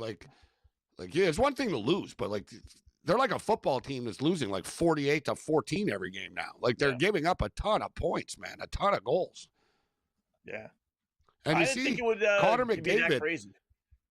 McDavid after the game, I talked about it. We talked about it last night about how his frustration's growing. And I think reality could be kicking in that he's never going to win there, or they can't win with the roster that they have. And last night they said, "What? How can you explain this, Connor?" And he goes, "I can't. I have no answers." He's getting worn out now. Before he'd be like, "Everything's fine. It's fine. It's a long season." Normally he's defensive about it, but he basically said, "I got no answers, guys. I don't know why we suck." He goes, he gave the old, "If I knew, we wouldn't be losing like this every night." Right, yeah, one of those things. But you're supposedly the greatest player in the world, and you've got no answers. Or you just don't want to say it. Our goalie sucks. Yeah. Coach says that, then he's fired the next day because it's your job to know. I know. But the best guy on the team is kind of next in line of you come up with something. Don't just say that. But when he says that, it just goes to show that the room is exasperated, that they don't really have an answer, that they don't know. I don't know, don't make as many mistakes. It's kind of like with the Oilers. Yeah. You know what I mean? You have the same team. You have the exact same players, essentially, that you went to the Stanley Cup with 2 years in a row. And now the wheels are just falling off. All their mistakes are being exposed all the time. But they're literally going to have to do something. And it's not just the goalie. It's unfair to blame Skinner because their whole defensive structure sucks, and Evan Bouchard's a terrible Nurse hits people, but he's slop. They're not good. Their defensemen are offensive minded, or they just want to hit people. So it's not all Skinner's fault, but that's not really the point. If we have these flaws, you have to have a good goalie, Scott. You know what I mean? So it's not okay, listen, it's all the goalie's fault, but it's listen, we're the type of team that we better have a really good goalie because he's going to face a lot of dangerous scoring opportunities. It's almost unfair to Skinner, and now it's in his head and everybody hates him and blames him and stuff, but I've suggested it, and now I know Edmonton, the media is suggesting it. Just trade for Thatcher Demko from the Canucks. I think the Canucks would do it too. Yeah. But he's got to stay healthy, though. That's the problem with him. He gets hurt all the time. Yeah. That's why if I was the Canucks, I would get rid of him. I'd be sure, take him. Take him. Yeah. Canucks just gave him a 5-year extension, Scott, too. Yeah, right. Yeah. I remember seeing that, right? Last offseason. I'm going to put the black cloud on the Devils. They're in overtime. Just started overtime against St. Louis. Minus 120, minus 115 at home. Let's try one more time. I can't curse. A lot of overtime. A lot of potential overtime games tonight. We'll start with that one. Flyers We'll go to Philadelphia and Florida.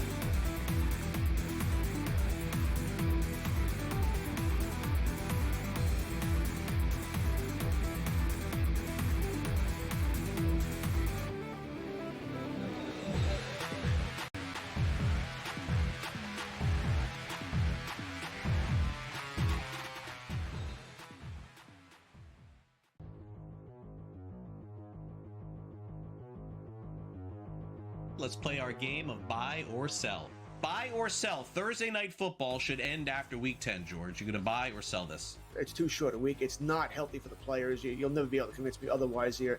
Either the NFL will tell you, oh, stats tell us no, it's not more injuries. And that's all BS. All right. Should it end after week 10? In a perfect world, there probably should be no Thursday night games. Should it end after week 10? Sure, I'll buy this. But it's not going to. There's too much money here. It's never going to end, all right? They're going to have it forever. You're lucky there's not a Friday, Saturday schedule as well, and there's some laws involved there as to why there's not. You know, the NFL is going to have a schedule or for any day they can get here. It's all about money here. And if the players don't want it, by the way, you go out there and realize, well, you're going to lose a significant chunk of revenue out of your salary as well here. Right. So I'll buy this, but it doesn't matter. It's not going away. I mean, George just basically said everything that I was going to say, you know, so what is the reality? The games, so of course I'll buy it. The games are not good. Generally, the home team has a big advantage. If not, the teams are not prepared to play on Thursday night. Yes, there have been some upsets and some underdogs winning. We saw it Thursday night. But the quality of play on Thursday is lower than what it is on the weekends.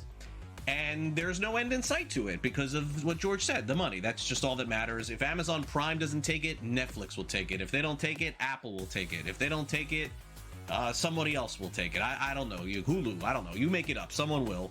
So it is not going away. And, you know, generally speaking, I'm excited every week when the games begin, and then I forget, and then the games usually stink, and I'm like, oh, gosh, this game wasn't good anyway. So George is right. Not going away because of the money. Fantasy Sports Today. Friday, starting at 3 p.m. Only on SportsGrid.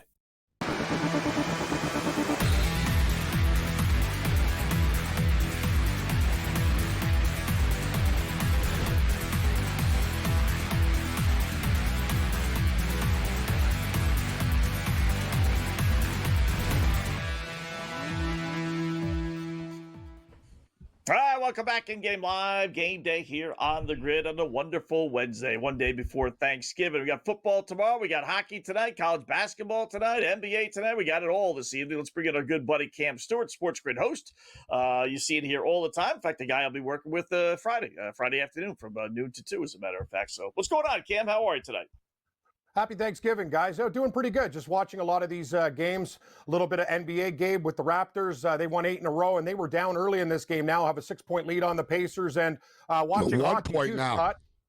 1 point now the game Pacers now. have come back 76-75. Yeah, a little bit of drama in Toronto right now. 76-75. They've been playing great basketball. Great basketball, Gabe, and trying to make it 9. Watching the Leafs in Columbus, too. This game is goose eggs with a few minutes left. Both goaltenders, Greaves and Wall, standing on their heads. Both teams have had great opportunities, but actually did have the under in this game. I didn't think it was going to be 0-0 in the third period, but that's what we have right now. And, Scott, I hear you guys talking. A lot of these games in the NHL, we talk about parity. Look at all these games going to overtime tonight, right? Like, we just talked about the Blues and Devils. The Flyers game's probably going to go to overtime. It's got a minute left. The Nashville game is tied 3-3. So, yeah, a lot of this stuff, a lot of one-goal games in the National Hockey League, guys. So, tight board tonight.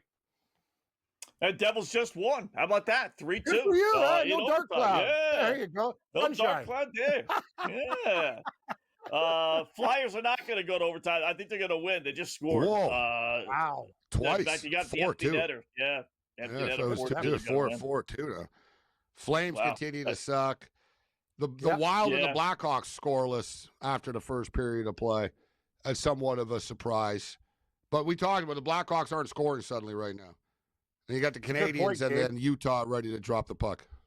Yeah, that Blackhawks Wild game was one of the only games on the board of 5.5. And, you know, he can only look under in this game. Spencer Knight's been playing great. Gabe's right. The Blackhawks have an offensive problem, too. They don't score a lot of goals. Minnesota's really one of the hotter teams in the league. They've won 5 straight games, but that total right now, 3.5. So we're going to let that one go.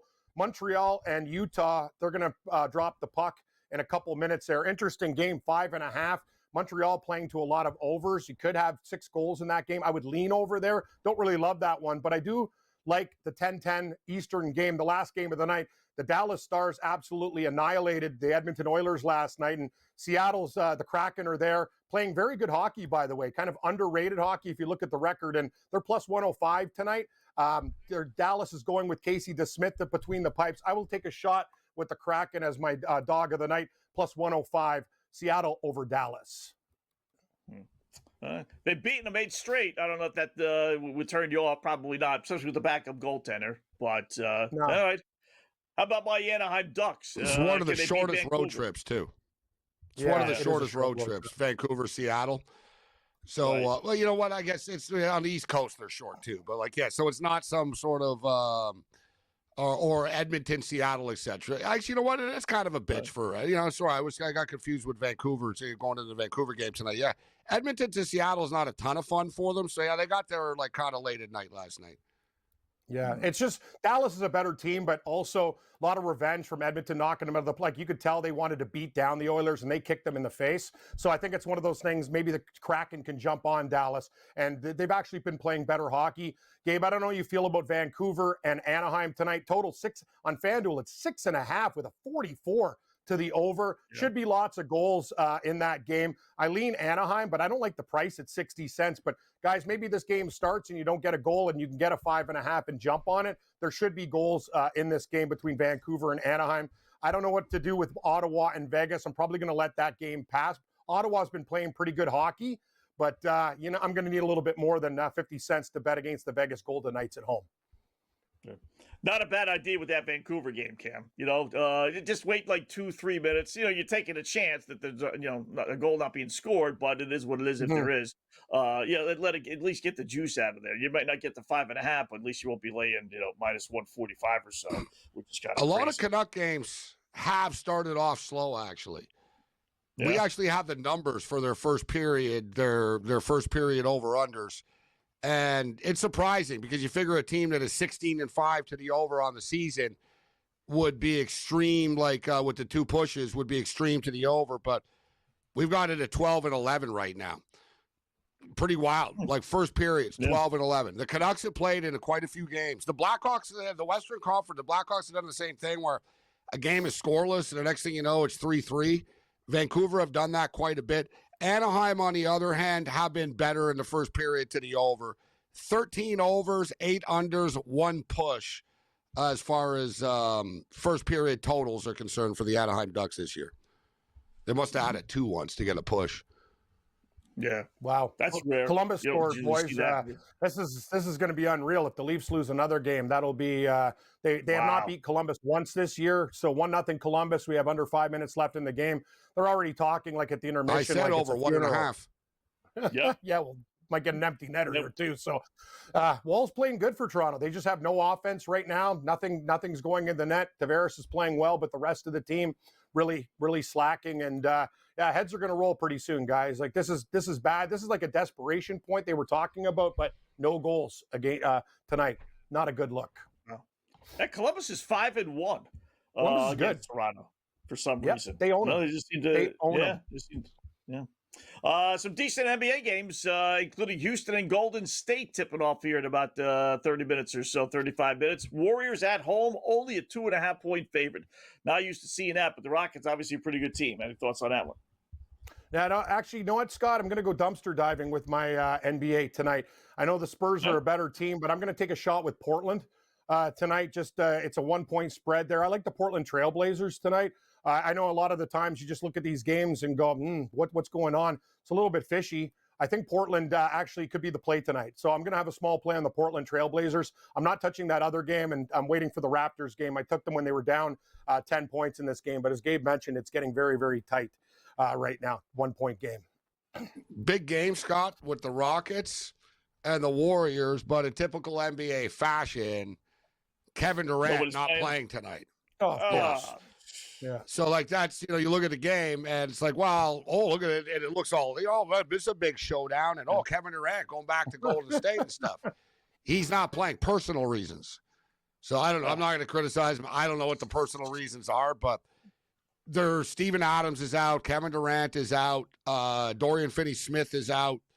Fred VanVleet, of course, is already injured. But, like, Houston are a pretty, like, injured team, and the point spread's still only 2.5 tonight, which is pretty wild. I think Draymond Green is out, too, actually. Let me confirm, but I believe Draymond is out. Man, the NBA is so tough. It's unbelievable. Every night it's like they got to do something about it. I understand, but what can you do? There has to be some kind of solution. But people pay money to go to these games, right? And you have all these guys like, you want to go see a superstar play. Nah, he's not in tonight. Say you're a family, a guy, working dude, I'll take the kids to the game and, and the stars aren't going to be there. It's got to be pretty frustrating, and this happens right before game time and you buy tickets to watch stars play. And a lot of the time they don't play. Leafs just tied it up 1-1. So you hit your over, Morency. Might have overtime. There it is, 1.5. There you go. Another it was scoreless with 10 minutes left, and the total was 1.5. I said it's rare that you got a 1.5 with this much time left. Someone's going to score, and it'll be another goal. So there it is, boom. But let me just confirm with Draymond. Is Draymond out too? No, it looks like Draymond is in, actually. He was listed as probable. I think Draymond is in. But Kevin Durant is out tonight. Just played the other night. Warriors are probably to play. You would think. Like you got Sengun. Like, who do they have? They got Jabari Smith. They got Thompson, Shepard, Sengun, Okogie, Holiday, Capelli. Yeah, Capella. Sengun is 22.5, so he becomes the go-to guy. 22.5 is his prop. Wow. Steph Curry, 27.5 this morning. I was surprised. Really, it's come down. Yeah, considering, though, especially with no Durant.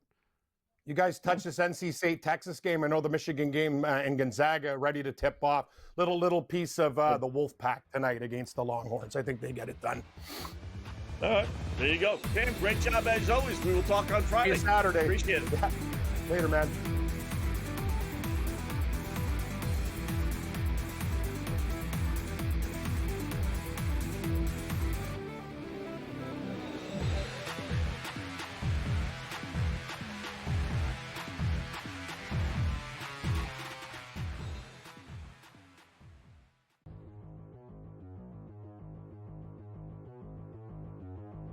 Let's play our game of buy or sell. Buy or sell. Thursday night football should end after week 10, George. You going to buy or sell this? It's too short a week. It's not healthy for the players. You'll never be able to convince me otherwise here. The NFL will tell you, stats tell us now it's not more injuries. And that's all BS. All right. Should it end after week 10? In a perfect world, there should be no Thursday night games. Should it end after week 10? Sure, I'll buy this. But it's not going to. There's too much money here. It's never going to end, all right? They're going to have it forever. You're lucky there's not a Friday, Saturday schedule as well, and there's some laws involved there as to why there's not.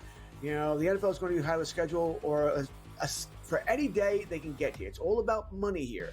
And if the players don't want it, by the way, you're going to have to realize, you're going to lose a significant chunk of revenue out of your salary as well here. Right. So I'll buy this, but it doesn't matter. It's not going away. I mean, George just basically said everything that I was going to say, so... What is the reality? The games, so of course I'll buy it. The games are not good.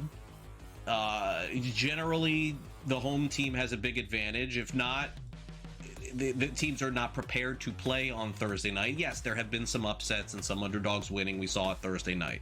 But the quality of play on Thursday is lower than what it is on the weekends. And there's no end in sight to it because of what George said, the money. That's just all that matters. If Amazon Prime doesn't take it, Netflix will take it. If they don't take it, Apple will take it. If they don't take it, somebody else will take it. I don't know. Hulu, I don't know. You make it up. Someone will. So it is not going away. And, generally speaking, I'm excited every week when the games begin, and then I forget, and then the games usually stink, and I'm like, oh, gosh, this game wasn't good anyway. So George is right. Not going away because of the money. Fantasy Sports Today. Friday, starting at 3 p.m. Only on SportsGrid.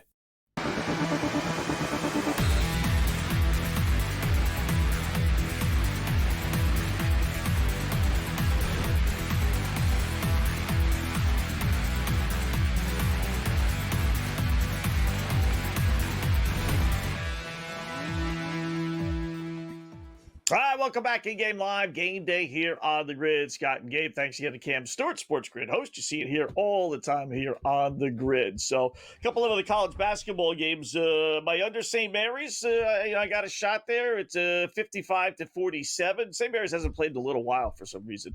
Over under there is 133.5. I think I got it at 136.5 earlier today when I actually put it in. So it's on pace there, Gabe. My Salukis are getting crushed. They're down 19. So much for that little hunch play there. Good start for your Wolverines, right? They hit a 3 up. Ooh, look at that. Up 13-3 against the Zags. Really good start for Michigan are doing to Gonzaga what they've done to every team in this tournament in Vegas so far. Just terrorize them early, punch them in the mouth early, build a lead, and try to break their will. Yeah, hot start for the Michigan Wolverines. As I stated, Michigan are lethal at both ends of the court, guys, right? They can score, but they're the number one defensive efficiency team in the country as well. Their experience, it's a perfect mix, this Michigan team. To me, I'm just surprised it's sort of coming together as quickly as it has. They have a lot of new players. So, they brought in, 3 new dudes, 4 new dudes to mix in with, 4 or 5 returning guys. But so you figure, all right, will the guys that were already there be resentful, right? That they're, you know what I mean? Are they going to get along? You get these, that's the whole thing with NIL. Not every NIL team spends money and wins, right? That's what's impressive about Texas Tech, Scott, right? They brought in all these players and stuff and all these mercenaries, and it often doesn't work. Because when you get NIL players and they're making money, so they don't really care about the program and stuff, right? They're like, whatever, dude. I'm getting $2 million and I won't be here next year, so what do I care, right? But Michigan have a nice mix here, and we saw Dusty May come close with Florida Atlantic. I think Michigan will be his chance to get over the top and get a championship. It's Final Four or bust for Michigan. I said it before the year started, so I'm not surprised, but it's coming together quicker than I thought. Mm-hmm. We talked about this one. I'm a little surprised. Listen, 160 plus points is a lot. 166 for an Alabama game, right? But for an Alabama game, it really isn't. I'm used to seeing those games in the 170s now. We're getting a bit of a bonus here, a little bit of a discount for whatever reason against Maryland. They tip off, later on tonight, but I do like that over 166.5. Well, you just got to keep on anything less than 170. I don't ask why, but I played a hunch last night and did the under. It was 182.5 on Alabama, right? And it just ended up sneaking over. And at the end of the day, I'm like, what am I, an idiot? I'm betting on. I'm the only guy in the world that's betting it under in an Alabama game, But the number was just so high. But this is a more modest number tonight. Is what's Maryland going to give us, right? Is Maryland going to be able to score enough points to get the game to the over? It is the third game in 3 days. They're not playing for the championship or anything like that. So I wonder. Look, I was on the Terps in the first game against UNLV. I thought that they were going to be in trouble. Who they play, Gonzaga, and they were. Yeah. And so now you get Bama. We talked about it last night. Remember, Scott? I almost named the score. Actually, I said Bama will beat UNLV 100 to 3-70 or something. It was in that range. Alabama, showed up last night. They were not, coming off the loss. They weren't that rattled. They really showed up. So, I don't know, dude. It seems like these teams. I will say, though, the Maui today, Scott, the third game in 3 days type stuff, it did slow down today. The kids were tired in the second half. You could see it. Right. And the emotional toil is my concern with Alabama. After losing the first game, we were all over Alabama. We both agreed last night that they're going to pound UNLV, right? And they did. Now you wonder kind of what's left in the tank. They're not in such a bad mood tonight as they were last night. Yesterday they were angry last night. Yeah, they wanted to send a message. Right. So, but I still, a 166.5 is a pretty and Maryland number. Maryland are a lot better defensively though than UNLV are, right? That was kind of a scrimmage for Bama last night. And I told you, I follow UNLV. Passer, UNLV have a big problem on transition defense, which that's not a good weakness to have if you're playing Alabama. You know what I mean? It's like saying, you know what, we're a really good football team, but we can't stop the run, and we're playing Army this week. It's one of those type of deals. It's like our one thing that we don't do, the other team exploits. It does, yeah. I wanted to bring up too with the hockey. I forgot the 2-0 Colorado. By the way, we have 15 games tonight, right? Gabe, there wasn't one game preseason. Forget about what's actually happened, but preseason that was like, okay, I got to watch this game.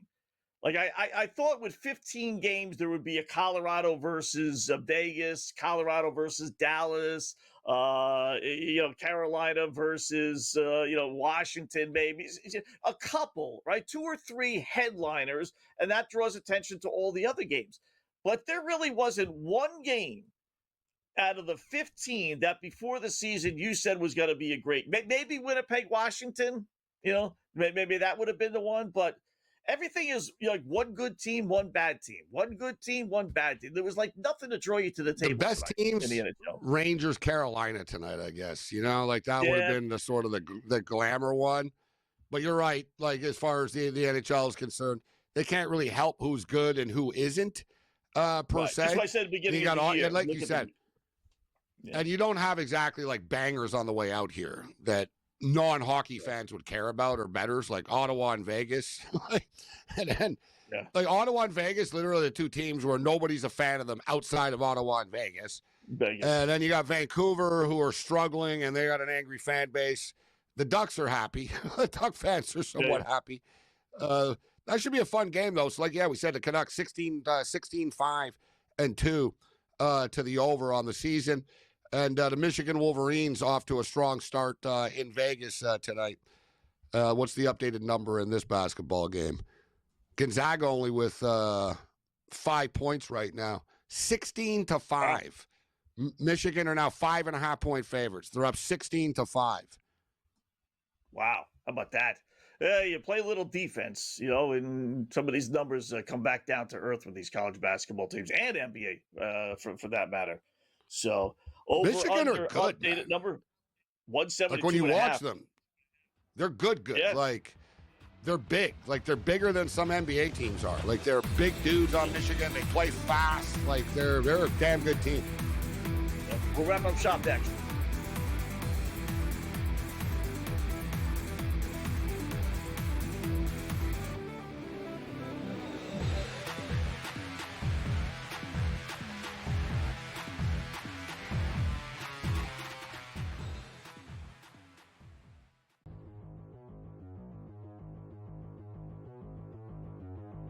Let's play our game of buy or sell.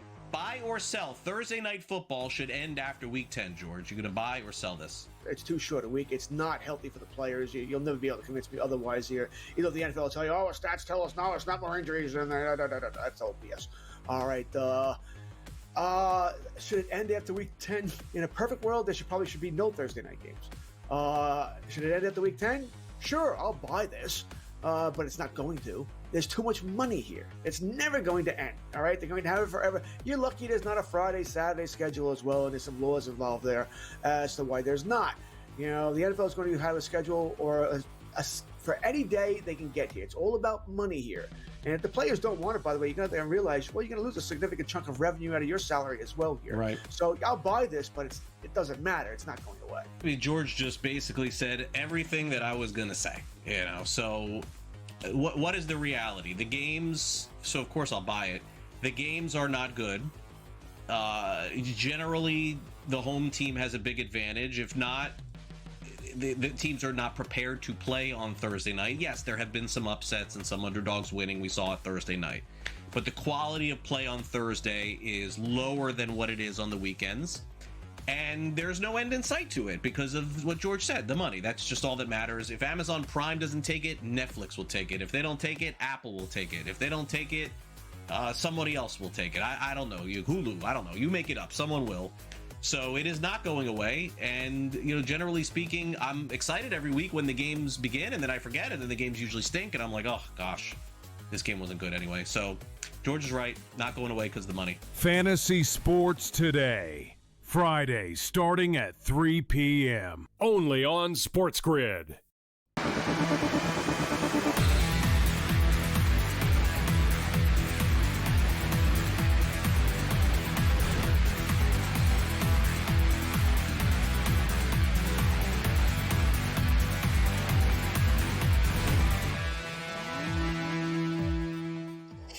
All right, welcome back in Game Live. Game Day here on the grid. Scott and Gabe, final segment, wrapping up shop here. Had a busy, quick 2 hours here. So we go over some of our original plays. Minnesota, oh, my Chicago. God. Sorry, NHL. Scott. Uh-oh. That's It's right. like a What do we got? football game. 24-8 Michigan. Like another little spurt. Like, you know what I mean? You figure, okay, 13-5, 13-6. Okay, it'll even out here a bit. Right. No. Like Michigan are like, no. Like we're not going to stop. Like, wow, 24-8. You're only getting 8.5 with the Zags. You know, chances are they make a run, but this is not a tradition. This is third game in 3 days. You don't know. Maybe they're just gassed. Maybe they're just like, you know what? We thought the same thing last night with Auburn.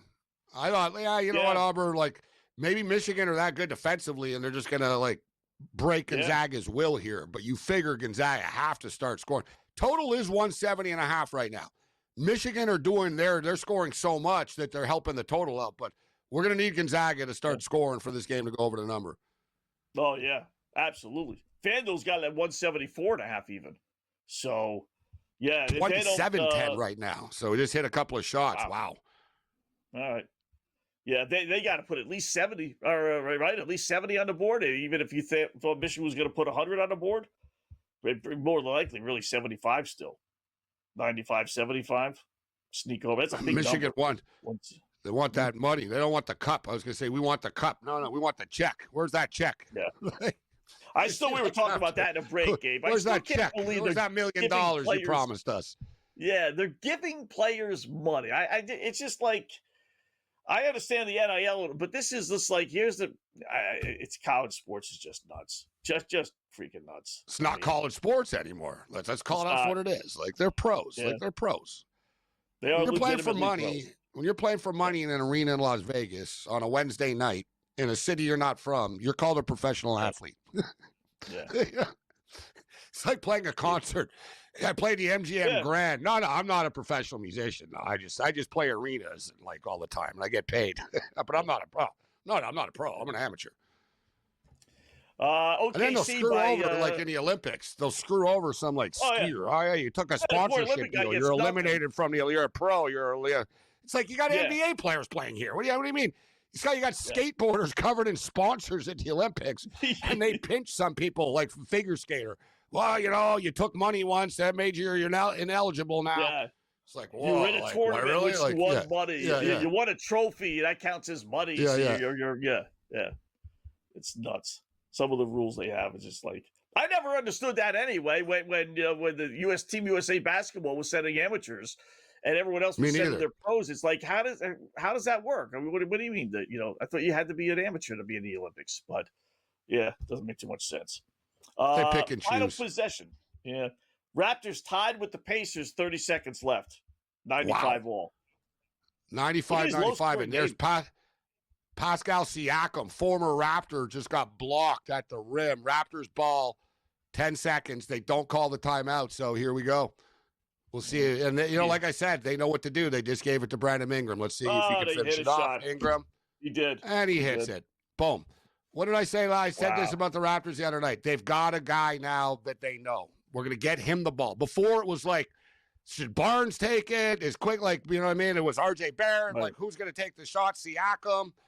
Now they know. It's like, get the ball to Ingram when we need a shot. And boom, he hits it. Iced. Man, this trade. Like, this, he's fit in with the Raptors so well, bro. They're going to pull this off again, Scott. And with this, guys, I said they already clinched their spot in the quarterfinals of the NBA Cup, but they just show with this, they clinch home court now in the quarterfinals. So they win one game at home. They're off to Las Vegas. And we got them at 14-1, guys. Let's rock, baby. Yeah. They were still, I looked it up because I talked about it on the podcast today. They were still, what was it? Either 11 or 12 to 1. 11-1? Yeah, Detroit was 10-1 and they were 11-1. Still, yet the top two teams in the Eastern Conference, you get double digits. I mean, I just said it, Scott. West, they got to win one game to make it to the Final Four, essentially, here. Like, they're in the quarterfinals. Yeah. Again, it's another example. Sometimes the boys in Vegas, they do fall. They offer so many goofy bets that they just can't keep up with some of the stuff. Who do you think wins the NBA Cup? Like, you got the Pistons. The Pistons won it. The Raptors. Who in the West? Like, who's that badass in the West? I guess Oklahoma City. I guess these guys are so evil they could just do a double dip here. Yeah, and just say, listen, we're the champs, so we got to defend No our one's title. done it yet either, Scott. No one's done it. That's motivation for them. You can say, no one's won the NBA Cup and the title. Yeah. So, good job, Gabe, as always. Happy Thanksgiving, folks. We'll talk to you tomorrow here on the Grid.